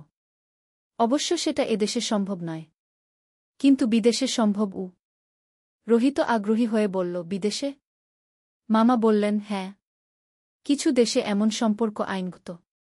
তোমরা চাইলে সেখানে গিয়ে নতুন জীবন শুরু করতে পারো গ। আমরা দুজনে একে অপরের দিকে তাকালাম। এটা কি সত্যি সম্ভব? মামা বললেন, তবে এর জন্য তোমাদের সব ছেড়ে ছুড়ে যেতে হবে। পরিবার, বন্ধুবান্ধব, সব। আমি চিন্তায় পড়ে গেলাম। রাজেশ, কৃষ্ণা, তাদের ছেড়ে যেতে পারব? রোহিত আমার হাত ধরে বলল, মা, তুমি কি চাও? আমি অনেক ভেবে বললাম, রোহিত, আমি তোমাকে ভালোবাসি। কিন্তু আমি কৃষ্ণাকে ছেড়ে যেতে পারব না গে। রোহিত মুখ নামিয়ে ফেল। মামা বললেন, তাহলে অন্য উপায় আছে। তোমরা এখানেই থাকতে পারো, গোপনে। আমি তোমাদের সাহায্য করব গু। আমরা সেই সিদ্ধান্ত নিলাম, পাহাড়পুরেই থেকে যাওয়ার। কিন্তু 1 মাস পর আমাদের কাছে ঢাকা থেকে খবর এলো, রাজেশ অসুস্থ, হার্ট অ্যাটাক হয়েছে। আমি সাথে সাথে ঢাকা যাওয়ার সিদ্ধান্ত নিলাম। রোহিত বলল, সেও যাবে। ঢাকা পৌঁছে হাসপাতালে গিয়ে দেখি রাজেশ বিছানায় শুয়ে আছে। কৃষ্ণা কাঁদছে। কৃষ্ণা আমাকে দেখে জড়িয়ে ধরল। মা, তুমি ফিরে এসেছ। বাবার খুব খারাপ অবস্থা গিয়ে। আমি রাজেশের পাশে বসলাম। তার চোখে পানি। প্রিয়াঙ্কা, আমি ভাবছিলাম তোমাকে আর দেখতে পাব না, রাজেশ দুর্বল গলায় বলল। আমার মনে অপরাধবোধ জেগে উঠল। আমি কি করেছি? আমার স্বামী মৃত্যুর সাথে লড়াই করছে আর আমি। রাজেশ, আমি এখন তোমার কাছেই থাকব। আমি তার হাত ধরে বললাম। রাজেশ মুচকি হাসল। জানতাম তুমি ফিরে আসবে গু। ডাক্তার বললেন, রাজেশের অবস্থা গুরুতর। তাকে কয়েক মাস বিশ্রাম নিতে হবে। আমি সিদ্ধান্ত নিলাম ঢাকাতেই থেকে যাওয়ার। রোহিত বলল, সেও থাকবে। এভাবে আমরা আবার পারিবারিক জীবনে ফিরে এলাম। কিন্তু এখন পরিস্থিতি অন্যরকম। আমি রাজেশের দেখভাল করতাম দিনরাত। রোহিত সাহায্য করত। একদিন রাতে রাজেশ আমাকে ডেকে বলল, প্রিয়াঙ্কা, আমি জানি আমার বেশিদিন নেই গু। আমি বললাম, এসব কি বলছ? তুমি ঠিক হয়ে যাবে গু। রাজেশ বলল, না, আমি জানি। কিন্তু আমার একটা কথা আছে গি। আমি কান পেতে রইলাম। রাজেশ বলল, আমি রোহিত। নূরের সন্ধানে। একটি ইসলামিক গল্প। প্রথম অধ্যায়, হারিয়ে যাওয়া পথ। মক্কার পবিত্র শহরে, যেখানে কাবা শরীফের মিনার আকাশ ছুঁয়ে আছে, সেখানে বাস করত এক যুবক। তার নাম আহমদ ইবনে সুলাইমান। বয়স মাত্র 25 বছর, কিন্তু জীবনের অভিজ্ঞতায় ভরপুর। পিতা ছিলেন একজন সফল ব্যবসায়ী, মাতা ছিলেন অত্যন্ত ধার্মিক ও দানশীল। কিন্তু আহমদের হৃদয়ে ছিল এক গভীর অন্ধকার। শৈশবে পিতার মৃত্যুর পর আহমদ ধীরে ধীরে দিনের পথ থেকে দূরে সরে গিয়েছিল। ব্যবসার নামে অন্যায় পথে অর্থ উপার্জন, মিথ্যা কথা, প্রতারণা, এসব তার জীবনের অংশ হয়ে গিয়েছিল। নামাজ পড়া বন্ধ করেছে বছরের পর বছর আগে। কুরআন তেলাওয়াত, সেটা তো এক দূরের ব্যাপার। একদিন সকালে আহমদ তার দোকানে বসে হিসাব মিলাচ্ছিল। হঠাৎ এক বৃদ্ধ লোক এসে তার সামনে দাঁড়াল। লোকটির চেহারায় ছিল এক অদ্ভুত নূর, চোখে প্রশান্তি। সাদা দাড়ি, সাদা কাপড়, কিন্তু সেই সাদার মধ্যেই যেন লুকিয়ে ছিল হাজারো রঙের ছাটা। আসসালামু আলাইকুম বৎস, বৃদ্ধ লোকটি বলল। আহমদ একটু বিরক্তির সাথে তাকাল। কি চান? একটুখানি পানি পান করব, বৃদ্ধ লোকটি বিনয়ের সাথে বলল। আহমদের দোকানে পানির ব্যবস্থা ছিল, কিন্তু সে এই বৃদ্ধ লোকের জন্য পানি দিতে চাইল না। এখানে পানি নেই, অন্যত্র যান। বৃদ্ধ লোকটি হাসল। সেই হাসিতে কোনো দুঃখ বা রাগ ছিল না, বরং ছিল অসীম করুণা। বৎস, তুমি মিথ্যা বলছ। তোমার পেছনেই তো পানির পাত্র দেখতে পাচ্ছি। আহমদ রেগে গেল। তাহলে কি? আমি কাউকে বিনামূল্যে কিছু দিই না। বৃদ্ধ লোকটি তার পকেট থেকে একটি সোনার দিনার বের করল। এই নাও, এর দাম। সোনার দিনার দেখে আহমদের চোখ চকচক করে উঠল। সে তাড়াতাড়ি পানি এনে বৃদ্ধের হাতে দিল। বৃদ্ধ লোকটি পানি পান করার পর দিনারটি আহমদের হাতে রাখল। বৎস, আল্লাহ তায়ালা তোমাকে হেদায়েত দান করুন বলে তিনি চলে গেলেন। সেদিন রাতে আহমদ ঘুমাতে পারল না। বারবার তার মনে পড়ছিল বৃদ্ধ লোকটির চেহারা, তার হাসি, তার দোয়া। সোনার দিনারটি হাতে নিয়ে দেখতে লাগল। হঠাৎ লক্ষ্য করল, দিনারে কোনো লেখা নেই, কিন্তু এর উপর এক অদ্ভুত নকশা আছে, যেন আরবি ক্যালিগ্রাফির মতো, কিন্তু তা পড়তে পারছে না। দ্বিতীয় অধ্যায়, প্রথম সাক্ষাৎ। পরের দিন সকালে আহমদ সেই সোনার দিনার নিয়ে বাজারে গেল এর দাম যাচাই করতে। স্বর্ণকার দেখে বলল, এ তো খাঁটি সোনা, কিন্তু এমন দিনার আমি কখনো দেখিনি। এর নকশা অন্যরকম।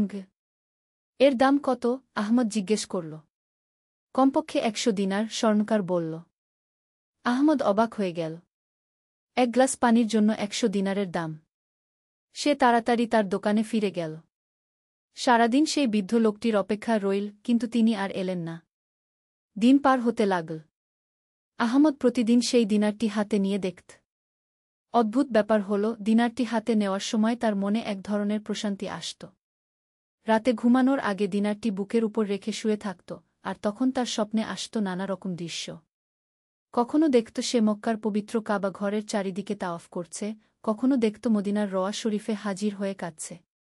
কখনো স্বপ্নে দেখত সে এক সুন্দর বাগানে, যেখানে নদী বয়ে যাচ্ছে, আর সেই নদীর পানি দেখতে দুধের মতো সাদা, মধুর মতো মিষ্টি। এক রাতে স্বপ্নে দেখল সেই বৃদ্ধ লোকটি তার সামনে দাঁড়িয়ে আছেন। তিনি বলছেন, বৎস আহমদ, তুমি যা খুঁজছ তা তোমার অন্তরেই লুকিয়ে আছে। কিন্তু সেই গুপ্তধনের চাবি হারিয়ে গেছে। চাবি খুঁজে পেতে হলে তোমাকে সত্যিকারের তওবা করতে হবে। আহমদ স্বপ্নেই জিজ্ঞেস করল, কিভাবে তওবা করব?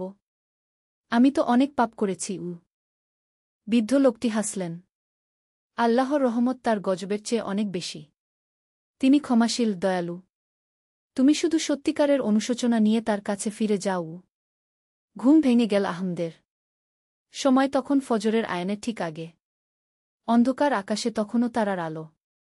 আহমদ উঠে বসল। তার চোখে পানি। এত বছর পর প্রথমবারের মতো তার মনে হল সে হারিয়ে গেছে। সে উঠে অজু করল। বছরের পর বছর পর প্রথমবার। তারপর একটি পুরনো জায়নামায় বের করল। ধুলো ঝেড়ে সেটা বিছাল। আয়ান দিল মুয়াজ্জিন সাহেব। আহমদ দাঁড়িয়ে গেল নামাজের জন্য। প্রথমে মনে করতে পারল না কিভাবে নামাজ পড়তে হয়। কিন্তু ধীরে ধীরে সবকিছু মনে এসে গেল। সূরা ফাতিহা, তাকবীর, সাজদা, সব যেন অন্তরে গেঁথে আছে। নামাজ শেষে বসে রইল অনেকক্ষণ। মনের ভেতর কাঁদছিল। হে আল্লাহ, আমি অনেক অন্যায় করেছি। তুমি আমাকে ক্ষমা করে দাও। তৃতীয় অধ্যায়, তওবার পথ। সেদিন থেকে আহমদের জীবনে পরিবর্তন আসতে শুরু করল। সে নিয়মিত 5 ওয়াক্ত নামাজ পড়তে লাগল। ব্যবসায়িক কাজকর্মে সততা আনার চেষ্টা করতে লাগল। গরিব মানুষদের সাহায্য করতে শুরু করল। কিন্তু পরিবর্তনটা সহজ ছিল না। বছরের পর বছর ধরে যে অভ্যাস গড়ে উঠেছিল তা এক রাতে বদলানো সম্ভব নয়। মিথ্যা বলার অভ্যাস, প্রতারণার প্রবণতা, এসব এখনও তাকে পেয়ে বসত। একদিন এক দরিদ্র বিধবা মহিলা এল তার দোকানে। তার হাতে একটি পুরানো সোনার আংটি। ভাই, এটা বিক্রি করতে চাই। আমার ছেলে অসুস্থ, চিকিৎসার জন্য টাকা দরকার। পুরানো আহমদ হলে এই সুযোগে আংটিটি কম দামে কিনে নিত। কিন্তু এবার সে ন্যায্য দাম দিল। উল্টো নিজের পকেট থেকে আরও কিছু টাকা দিয়ে বলল, এগুলো আপনার ছেলের চিকিৎসার জন্য। মহিলাটি আহমদের জন্য দোয়া করে চলে গেল। সেদিন রাতে আহমদের স্বপ্নে সেই বৃদ্ধ লোকটি আবার এলেন। বৎস, তুমি ঠিক পথে এগিয়ে চলেছ। কিন্তু এটা শুধু শুরু। আসল পরীক্ষা এখনও বাকি। কি ধরনের পরীক্ষা? আহমদ জিজ্ঞেস করল। তুমি শীঘ্রই জানতে পারবে। মনে রেখো, সবচেয়ে কঠিন জিহাদ হল নফসের বিরুদ্ধে জিহাদ, নিজের মন্দ প্রবৃত্তির বিরুদ্ধে যুদ্ধ। পরের দিন সকালে আহমদের দোকানে এল তার পুরানো ব্যবসায়িক সহযোগী আবু বকর।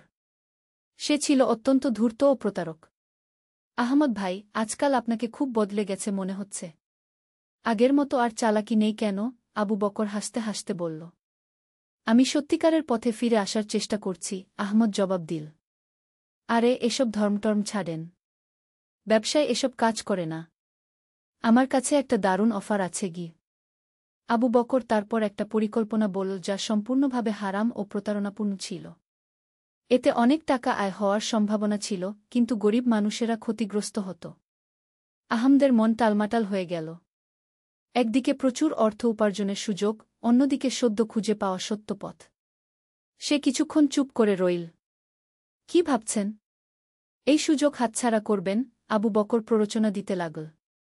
আহমদ গভীর নিঃশ্বাস ফেলে বলল, না, আমি এতে অংশ নিতে পারব না। এটা সঠিক নয়। আবু বকর রেগে গেল। তাহলে এই শহরে আপনার আর ব্যবসা করার দরকার নেই। দেখবেন আমি কিভাবে আপনার গ্রাহকদের আমার দিকে নিয়ে যাই। আহমদ শান্তভাবে বলল, আল্লাহ যা ভালো মনে করেন গু। চতুর্থ অধ্যায়, পরীক্ষার সময়। আবু বকরের হুমকি মিথ্যা ছিল না। সে সত্যিই আহমদের বিরুদ্ধে ষড়যন্ত্র শুরু করল। বাজারে আহমদের বিরুদ্ধে মিথ্যা কথা ছড়াতে লাগল।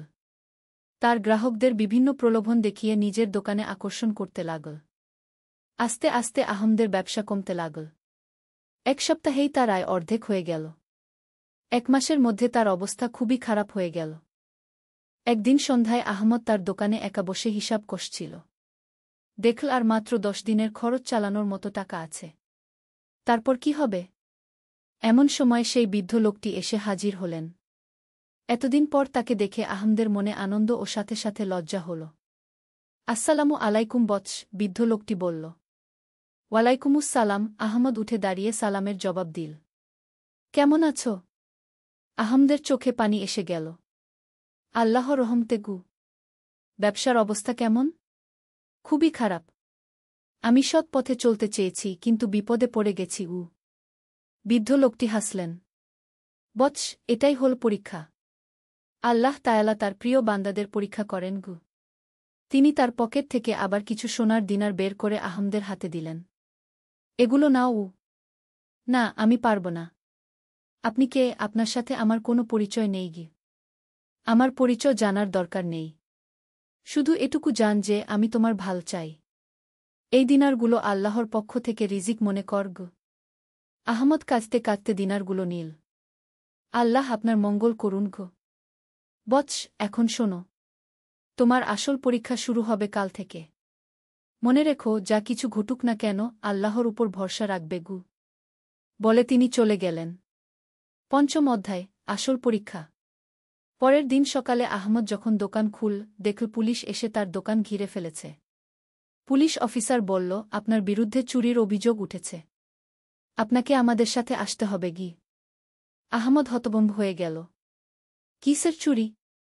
আমি তো কোনো চুরি করিনি গিয়ে।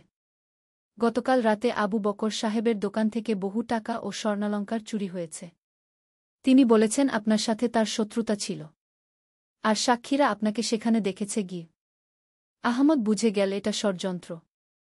কিন্তু প্রমাণ করবে কিভাবে? আমার কাছে প্রমাণ আছে যে আমি গতকাল সারারাত ঘরে ছিলাম গু। কি প্রমাণ? আহমদের কিছুই বলার ছিল না।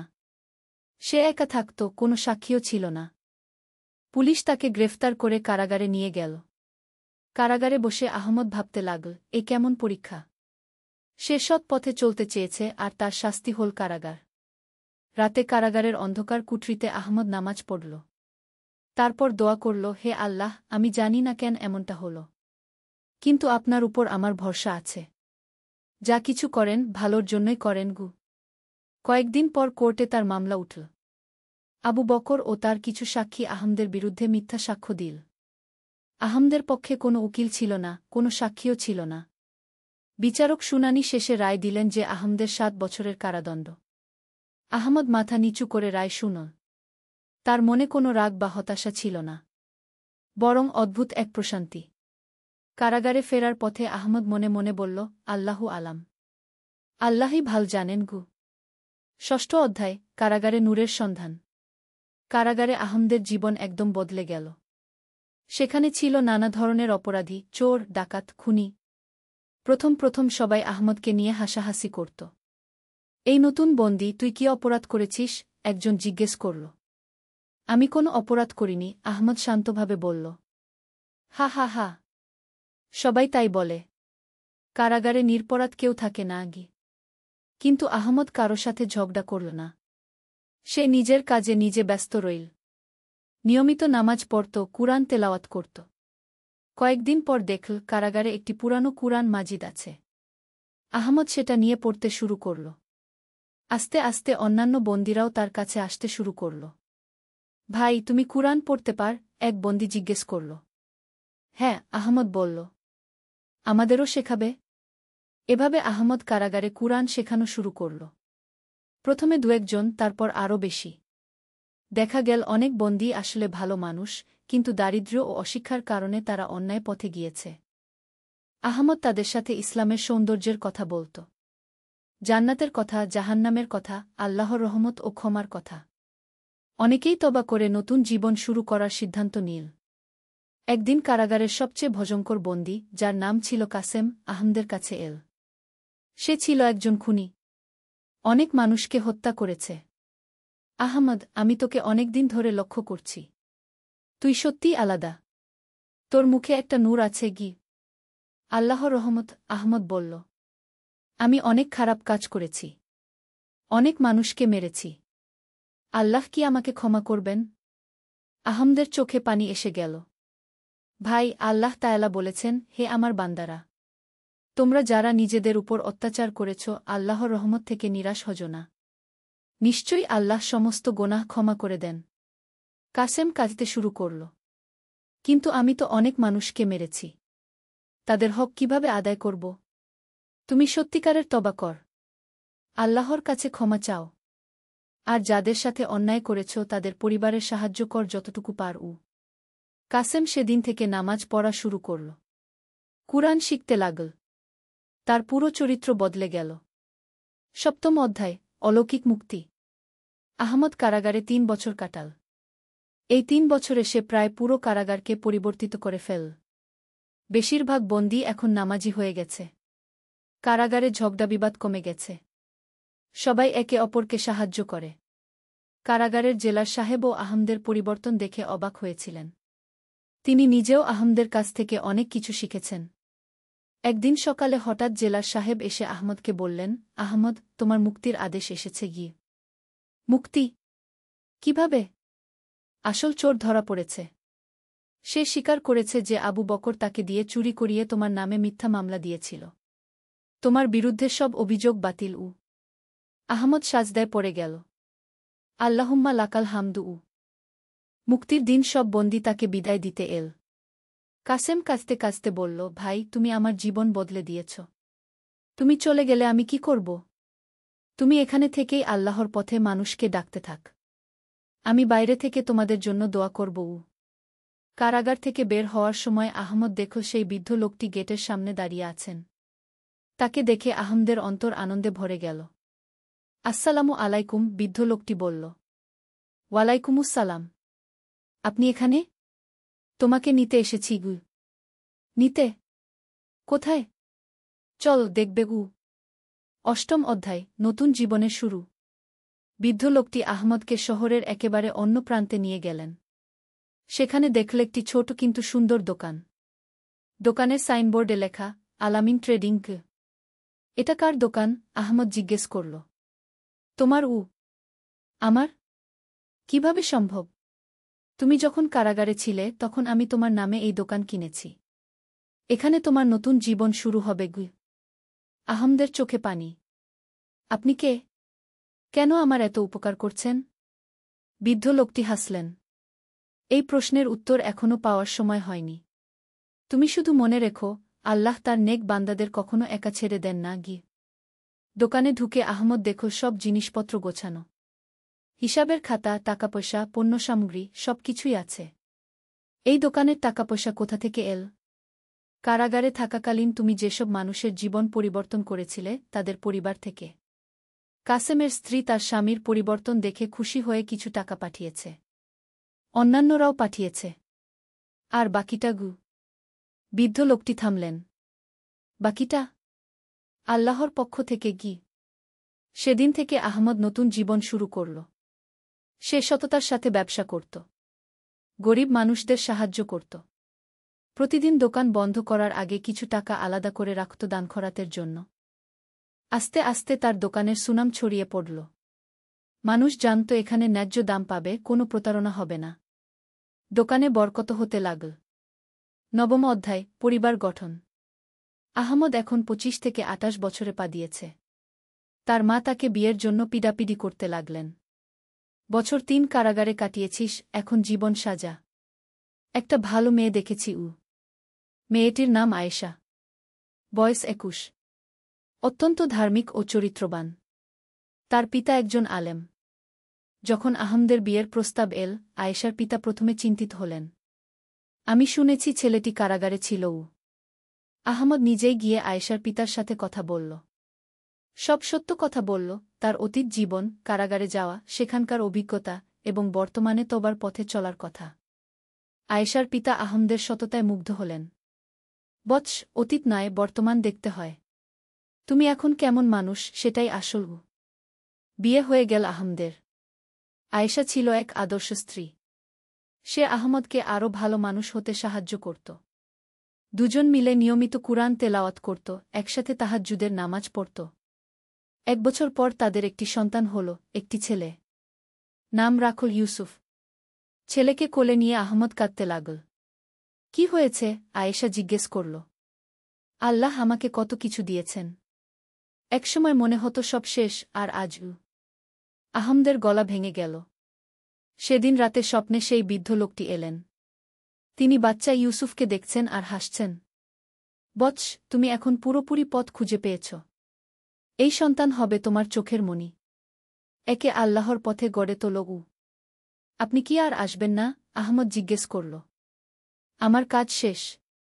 তুমি এখন নিজেই পথ দেখাতে পার অন্যদের। 10ম অধ্যায়, সমাজ সেবা। ইউসুফের বয়স যখন 3 বছর, আহমদ তখন সিদ্ধান্ত নিল সমাজের জন্য আরও বেশি কিছু করার। সে তার দোকানের পাশেই একটি ছোট মক্তব স্থাপন করল। গরিব শিশুদের বিনামূল্যে কুরআন শেখাতে শুরু করল। প্রথমে 5-6টি বাচ্চা এল। আহমদ নিজে তাদের পড়াত। আস্তে আস্তে সংখ্যা বাড়তে লাগল। আয়েশাও যোগ দিল মেয়ে বাচ্চাদের পড়ানোর কাজে। একদিন মক্তবে এক বাচ্চা এল যার অবস্থা দেখে আহমদের হৃদয় কেঁপে উঠল। বাচ্চাটির নাম হাসান, বয়স 8 বছর। কিন্তু অপুষ্টিতে দেখতে 5 বছরের মতো লাগে। কাপড় ছেঁড়া, খালি পায়ে। তোমার মা বাবা কোথায়? আহমদ জিজ্ঞেস করল। আব্বু মারা গেছেন। আম্মু বিভিন্ন বাড়িতে কাজ করেন।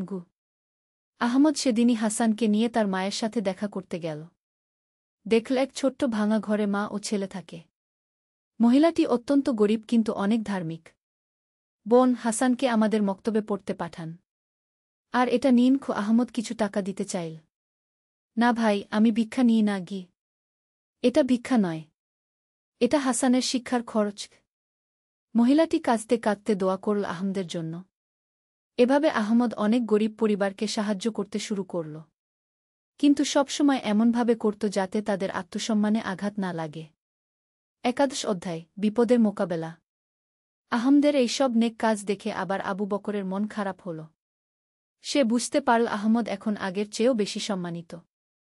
তার প্রতিহিংসার আগুন আবার জেগে উঠল। এবার আবু বকর অন্য পথ বেছে নিল। সে কিছু দুর্বৃত্তকে ভাড়া করল আহমদের মক্তবে হামলা চালানোর জন্য। একদিন রাতে যখন আহমদ মক্তবে একা বসে পরের দিনের পড়ানোর প্রস্তুতি নিচ্ছিল, হঠাৎ 5-6 জন লোক এসে ঢুকল। তাদের হাতে লাঠি।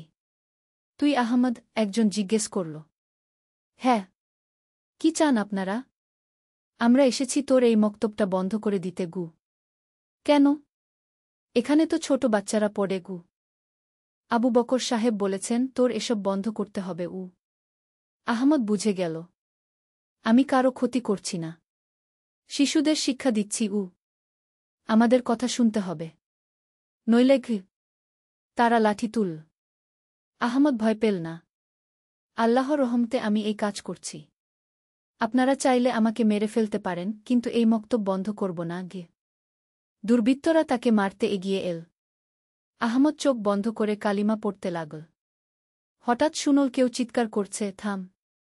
কি করছ তোরা? চোখ খুলে দেখল সেই বৃদ্ধ লোকটি দাঁড়িয়ে আছেন। তাকে দেখে দুর্বৃত্তরা যেন স্তব্ধ হয়ে গেল। এই নেক কাজে বাধা দেওয়ার সাহস পেলে কোথায়? বৃদ্ধ লোকটির গলা ছিল অন্যরকম কর্তৃত্ব। দুর্বৃত্তরা লাঠি ফেলে দিয়ে পালিয়ে গেল।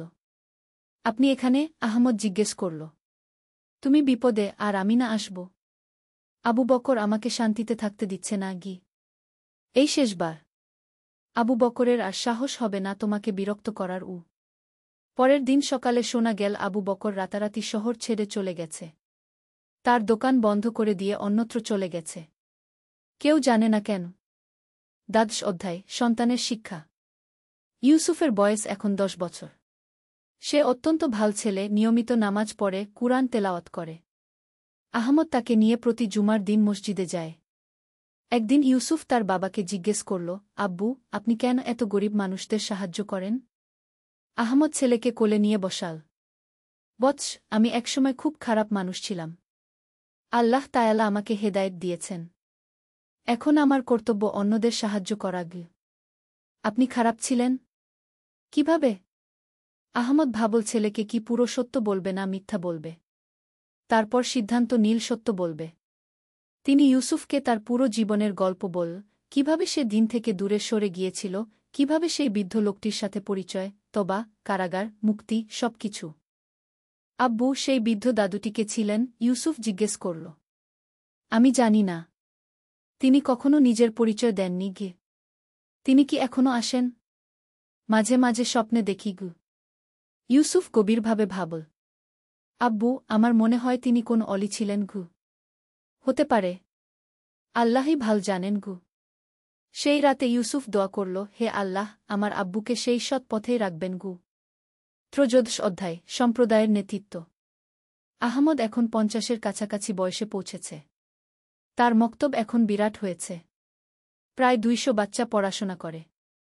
অনেক শিক্ষকও নিযোগ দিয়েছে। সমাজের মানুষ তাকে নেতা হিসেবে মানতে শুরু করেছে। কোনো সমস্যা হলে আহমদের কাছে আসে। সে ন্যায়বিচার করে, সৎ পরামর্শ দেয়া। একদিন 2 পরিবারের মধ্যে জমি নিয়ে বিরোধ হল। 2 পক্ষই আহমদের কাছে বিচার চাইল। আহমদ 2 পক্ষের কথা শুনল। দেখল এক পক্ষ সত্য বলছে, আরেক পক্ষ মিথ্যা। কিন্তু মিথ্যাবাদী পক্ষটি তার পুরানো বন্ধু। আহমদ ভাবল কি করবে।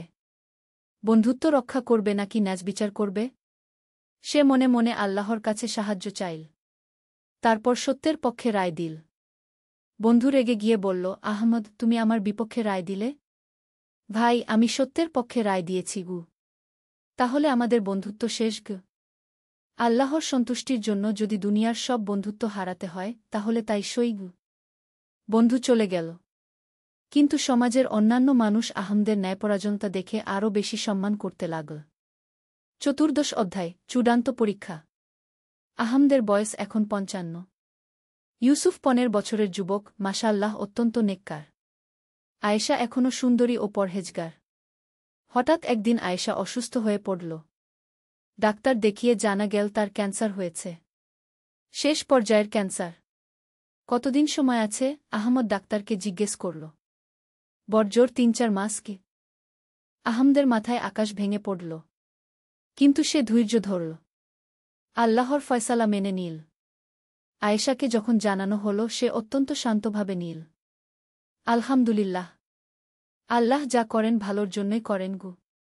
পরবর্তী 4 মাস আহমদ স্ত্রীর সেবা করল। দিনরাত তার পাশে থাকল। আয়েশা কখনো কোনো অভিযোগ করল না, বরং আহমদ ও ইউসুফকে উৎসাহ দিত। আমার পরে তোমরা ভেঙে পড়ো না। আল্লাহর কাজ চালিয়ে যেও। মৃত্যুর আগের দিন রাতে আয়েশা আহমদকে বলল, আমি স্বপ্নে দেখেছি জান্নাতে তোমার জন্য অপেক্ষা করছি গু। পরের দিন ফজরের নামাজের পর আয়েশা ইন্তেকাল করল। তার শেষ কথা ছিল, লা ইলাহা ইল্লাল্লাহ গু। আহমদ কাঁদল, কিন্তু আল্লাহর ফয়সালা রাজি থাকল। জানাজার নামাজে পুরো শহরের মানুষ এল। সবাই আয়েশার নেক চরিত্রের প্রশংসা করল। পঞ্চদশ অধ্যায়, একাকিত্বের পথ। আয়েশার মৃত্যুর পর আহমদ একটু ভেঙে পড়েছিল। কিন্তু ইউসুফ তাকে সাহস দিল। আব্বু আম্মু যে কাজ। সত্যের আলো। প্রথম অধ্যায় অন্ধকারের রাত। মক্কার পবিত্র মাটিতে এক গভীর রাতে তারকারাজি আকাশে মিটমিট করে জ্বলছিল। আবদুল্লাহ ইবনে মাসুদ মসজিদুল হারামের এক কোণে বসে কুরআন তিলাওয়াত করছিলেন। তার কণ্ঠে পবিত্র আয়াতের সুর যেন আকাশে মিশে যাচ্ছিল। সেই সময়ে মক্কায় এক যুবক বাস করত যার নাম ছিল হাকিম। তার বাবা ছিলেন একজন ধনী ব্যবসায়ী, কিন্তু হাকিমের হৃদয়ে ছিল গভীর অস্থিরতা। প্রতিদিন সে দেখত কিভাবে মানুষেরা পাথরের মূর্তির সামনে মাথা নত করে, কিন্তু তার অন্তর সেই মূর্তিগুলোকে মেনে নিতে পারত না। হাকিমের বন্ধু ছিল উমার, যে ছিল তার সমবয়সী। উমারের পরিবারও ছিল মূর্তিপূজায় বিশ্বাসী, কিন্তু সেও অনুভব করত এক ধরনের শূন্যতা। একদিন সন্ধ্যায় হাকিম ও উমার কাবা শরীফের চারপাশে হাঁটছিল। হঠাৎ তারা শুনতে পেল এক অপূর্ব সুরের আওয়াজ। সেই আওয়াজ তাদের হৃদয়কে স্পর্শ করল এমনভাবে যেন কেউ তাদের আত্মার গভীরে আলো জ্বালিয়ে দিয়েছে। এই আওয়াজটা কি? উমার জিজ্ঞেস করল। হাকিম চুপচাপ শুনতে থাকল। তারপর ধীরে ধীরে সেই আওয়াজের দিকে এগিয়ে গেল। দেখল আবদুল্লাহ ইবনে মাসুদ কুরআন তিলাওয়াত করছেন। দ্বিতীয় অধ্যায় প্রথম পরিচয়। আবদুল্লাহ ইবনে মাসুদ তার তিলাওয়াত শেষ করে যখন তাকালেন, দেখলেন দুজন যুবক তার দিকে একদৃষ্টিতে তাকিয়ে আছে। তাদের চোখে ছিল কৌতূহল আর গভীর আগ্রহ। আসসালামু আলাইকুম বাবা, হাকিম সাহস করে বলল। ওয়া আলাইকুমুসসালাম বৎস, আবদুল্লাহ ইবনে মাসুদ মৃদু হেসে উত্তর দিলেন। তোমরা কি কিছু জানতে চাও? হ্যাঁ, উমার এগিয়ে এসে বলল। আপনি যে সুন্দর আওয়াজে যা পড়ছিলেন সেটা কি? এমন মধুর কথা আমি কখনো শুনিনি গিয়ে। আবদুল্লাহ ইবনে মাসুদ তাদের দুজনকে তার পাশে বসতে ইশারা করলেন। তারপর বললেন, এটা হলো কুরআন মজিদ, আল্লাহ তায়ালার বাণী। এটি আমাদের প্রিয় নবী মুহাম্মদ এর উপর নাজিল হয়েছে গি। আল্লাহ একজন ইলাহ? হাকিম জিজ্ঞেস করল। না বৎস, আল্লাহ হলেন একমাত্র সৃষ্টিকর্তা, যিনি সমস্ত জগতের রব। তিনি ছাড়া আর কোনো ইলাহ নেই। তিনি চিরজীবী, চিরস্থায়ী। তার কোনো শরিক নেই, কোনো সন্তান নেই গি। এই কথা শুনে হাকিম ও উমার গভীরভাবে চিন্তায় পড়ে গেল। তারা এমন কিছুর কথা শুনেছে যা তাদের হৃদয়কে প্রশান্তি দিয়েছে। তৃতীয় অধ্যায় হৃদয়ের পরিবর্তন। পরের কয়েক সপ্তাহ হাকিম ও উমার নিয়মিত আবদুল্লাহ ইবনে মাসুদ এর কাছে যেতে থাকল। তিনি তাদের ইসলামের বিভিন্ন দিক সম্পর্কে শেখাতে লাগলেন। ইসলাম মানে কি? একদিন হাকিম জিজ্ঞেস করল। ইসলাম মানে হল আত্মসমর্পণ, আবদুল্লাহ ইবনে মাসুদ বললেন। আল্লাহর কাছে সম্পূর্ণ আত্মসমর্পণ। এর মূল ভিত্তি হল 5টি স্তম্ভ। তিনি তাদের বুঝিয়ে দিলেন। 1. শাহাদাত, এই সাক্ষ্য দেওয়া যে আল্লাহ ছাড়া কোনো ইলাহ নেই এবং মুহাম্মদ তার রাসূল। 2. নামাজ, দিনে 5 বার আল্লাহর ইবাদত করা। 3. জাকাত, নির্ধারিত পরিমাণ সম্পদ দরিদ্রদের মধ্যে বিতরণ করা। 4. রোজা, রমজান মাসে সিয়াম পালন করা। 5. হজ, সামর্থ্য থাকলে কাবা শরীফে হজ করা। কিন্তু আমাদের পূর্বপুরুষরা তো এই পাথরের দেবতাদের পূজা করতেন। উমার সংশয় প্রকাশ করল। আবদুল্লাহ ইবনে মাসুদ ধৈর্য সহকারে বললেন, বৎস, আমাদের পিতা ইব্রাহিম এই একই প্রশ্নের সম্মুখীন হয়েছিলেন। তিনি তার সম্প্রদায়কে জিজ্ঞেস করেছিলেন, তোমরা যাদের পূজা কর, তারা কি তোমাদের কোনো উপকার করতে পারে বা ক্ষতি করতে পারে? তিনি ইব্রাহিম এর গল্প বললেন, কিভাবে তিনি মূর্তি ভেঙে ফেলেছিলেন এবং মানুষকে এক আল্লাহর দিকে ডেকেছিলেন। চতুর্থ অধ্যায় পরীক্ষার সময়। হাকিম ও উমার যখন ইসলাম সম্পর্কে আরও জানতে শুরু করল, তখন তাদের পরিবারের লোকেরা তাদের পরিবর্তন লক্ষ্য করতে শুরু করল। হাকিমের বাবা একদিন তাকে ডেকে বললেন, বেটা, তুমি কি করছ? লোকেরা বলছে তুমি নাকি সেই মুহাম্মদের অনুসারীদের সাথে মেশাও। হাকিম সাহস করে বলল, আব্বা, আমি সত্যের সন্ধান করছি। আমি যা শিখেছি তাতে আমার মন প্রশান্তি পেয়েছে গি। কি শিখেছ তুমি? তার বাবা রাগের সাথে জিজ্ঞেস করলেন। হাকিম তার বাবাকে বোঝানোর চেষ্টা করল। সে বলল, আব্বা, আপনি যে পাথরের মূর্তিগুলোর পূজা করেন, সেগুলো কি আপনার কোনো উপকার করতে পারে? আপনি যখন বিপদে পড়েন, তারা কি আপনাকে সাহায্য করে? তার বাবা চুপ হয়ে গেলেন। তারপর বললেন, এগুলো আমাদের পূর্বপুরুষদের ধর্মখ। কিন্তু আব্বা, সত্য কি পূর্বপুরুষদের কারণে বদলে যায়? যা সত্য তা সবসময় সত্যও। পঞ্চম অধ্যায় ঈমানের পথে। একদিন আবদুল্লাহ ইবনে মাসুদ হাকিম ও উমারকে রাসূলুল্লাহ এর জীবনের ঘটনা বললেন। আমাদের প্রিয় নবী হেরা গুহায় ধ্যানমগ্ন অবস্থায় থাকতেন। সেখানে জিব্রাইল তার কাছে এসে বললেন, পড় তোমার রবের নামে যিনি সৃষ্টি করেছেন। তিনি বর্ণনা করলেন কিভাবে নবী প্রথমে ভয় পেয়েছিলেন, কিন্তু তারপর আল্লাহর বাণী প্রচার করা শুরু করেছিলেন। রাসূলুল্লাহ বলেছেন, আবদুল্লাহ ইবনে মাসুদ বললেন, আমি তোমাদের কাছে এমন কিছু নিয়ে এসেছি যা তোমাদের দুনিয়া ও আখিরাত উভয়ের জন্য কল্যাণকর। হাকিম জিজ্ঞেস করল, আখিরাত মানে কি? আখিরাত হল পরকাল। এই জীবনের পরে আরেকটি জীবন আছে যেখানে আমাদের সব কাজের হিসাব দিতে হবে। যারা ভালো কাজ করবে তারা জান্নাতে যাবে, আর যারা খারাপ কাজ করবে তারা জাহান্নামে যাবে। উমার বলল, কিন্তু কিভাবে আমরা ভালো কাজ করব? আবদুল্লাহ ইবনে মাসুদ তাদের বুঝিয়ে দিলেন ইসলামের নৈতিক শিক্ষা। তিনি বললেন, আল্লাহ তাআলা আমাদের শিখিয়েছেন সততা, ন্যায়বিচার, দয়া, ক্ষমা ও সহানুভূতি। তিনি আমাদের বলেছেন মিথ্যা বলতে, চুরি করতে, ব্যভিচার করতে, মদ খেতে নিষেধ করেছেন। ষষ্ঠ অধ্যায়, সিদ্ধান্তের মুহূর্ত। দিনে দিনে হাকিম ও উমার ইসলামের সৌন্দর্য উপলব্ধি করতে থাকল। তারা দেখল কিভাবে মুসলমানরা একে অপরের সাথে ভ্রাতৃত্বের সম্পর্ক রাখে, কিভাবে তারা দরিদ্রদের সাহায্য করে, কিভাবে তারা সত্য কথা বলে। একদিন রাতে হাকিম তার ঘরে একা বসে চিন্তা করছিল। তার মনে অনেক প্রশ্ন আসছিল। এই যে পাথরের মূর্তি, এগুলো কি সত্যিই কোনো শক্তি রাখে? আমি যখন বিপদে পড়ি, কেন এরা আমাকে সাহায্য করে না? কিন্তু যখন আমি আল্লাহর নাম স্মরণ করি, তখন কেন আমার মন শান্তি পায়? সেই রাতে সে একটি স্বপ্ন দেখল। স্বপনে সে দেখল সে একটি অন্ধকার পথে হাঁটছে। হঠাৎ একটি উজ্জ্বল আলো তার সামনে এল। সেই আলোর মধ্যে একটি আওয়াজ শুনতে পেল, লা ইলাহা ইল্লাল্লাহু মুহাম্মাদুর রাসূলুল্লাহ। হাকিম জেগে উঠল। তার হৃদয় পূর্ণ হয়ে গিয়েছিল এক অদ্ভুত প্রশান্তিতে। সে বুঝতে পারল এটাই তার জীবনের সঠিক পথ। সপ্তম অধ্যায়, ইসলাম গ্রহণ। পরের দিন সকালে হাকিম ও উমার আবদুল্লাহ ইবনে মাসুদ এর কাছে গেল। আমরা মুসলমান হতে চাই, হাকিম দৃঢ়ভাবে বলল। আবদুল্লাহ ইবনে মাসুদ খুশিতে তাদের জড়িয়ে ধরলেন। তিনি বললেন, আলহামদুলিল্লাহ, আল্লাহ তোমাদের হিদায়েত দান করেছেন। তিনি তাদের শাহাদাত পড়িয়ে দিলেন।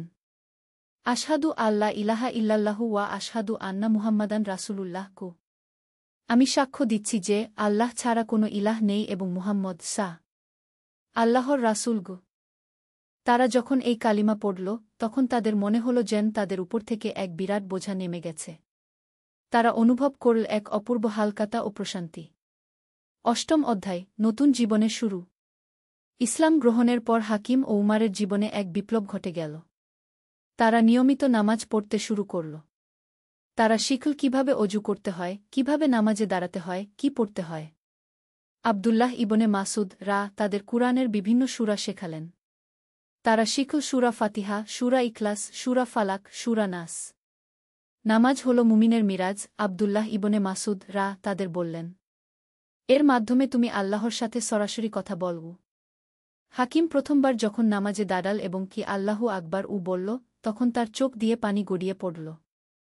সে অনুভব করল যে সে সরাসরি তার স্রষ্টার সামনে দাঁড়িয়ে আছে। নবম অধ্যায়, চ্যালেঞ্জের মুখোমুখি। কিন্তু ইসলাম গ্রহণের পর তাদের জীবনে কিছু কঠিন পরীক্ষাও এল। তাদের পরিবারের অনেকেই তাদের এই ধর্ম পরিবর্তনে খুশি হলেন না। হাকিমের বাবা তাকে বাড়ি থেকে বের করে দেওয়ার হুমকি দিলেন। তুমি যদি এই নতুন ধর্ম ত্যাগ না কর, তাহলে তুমি আর আমার ছেলে নও।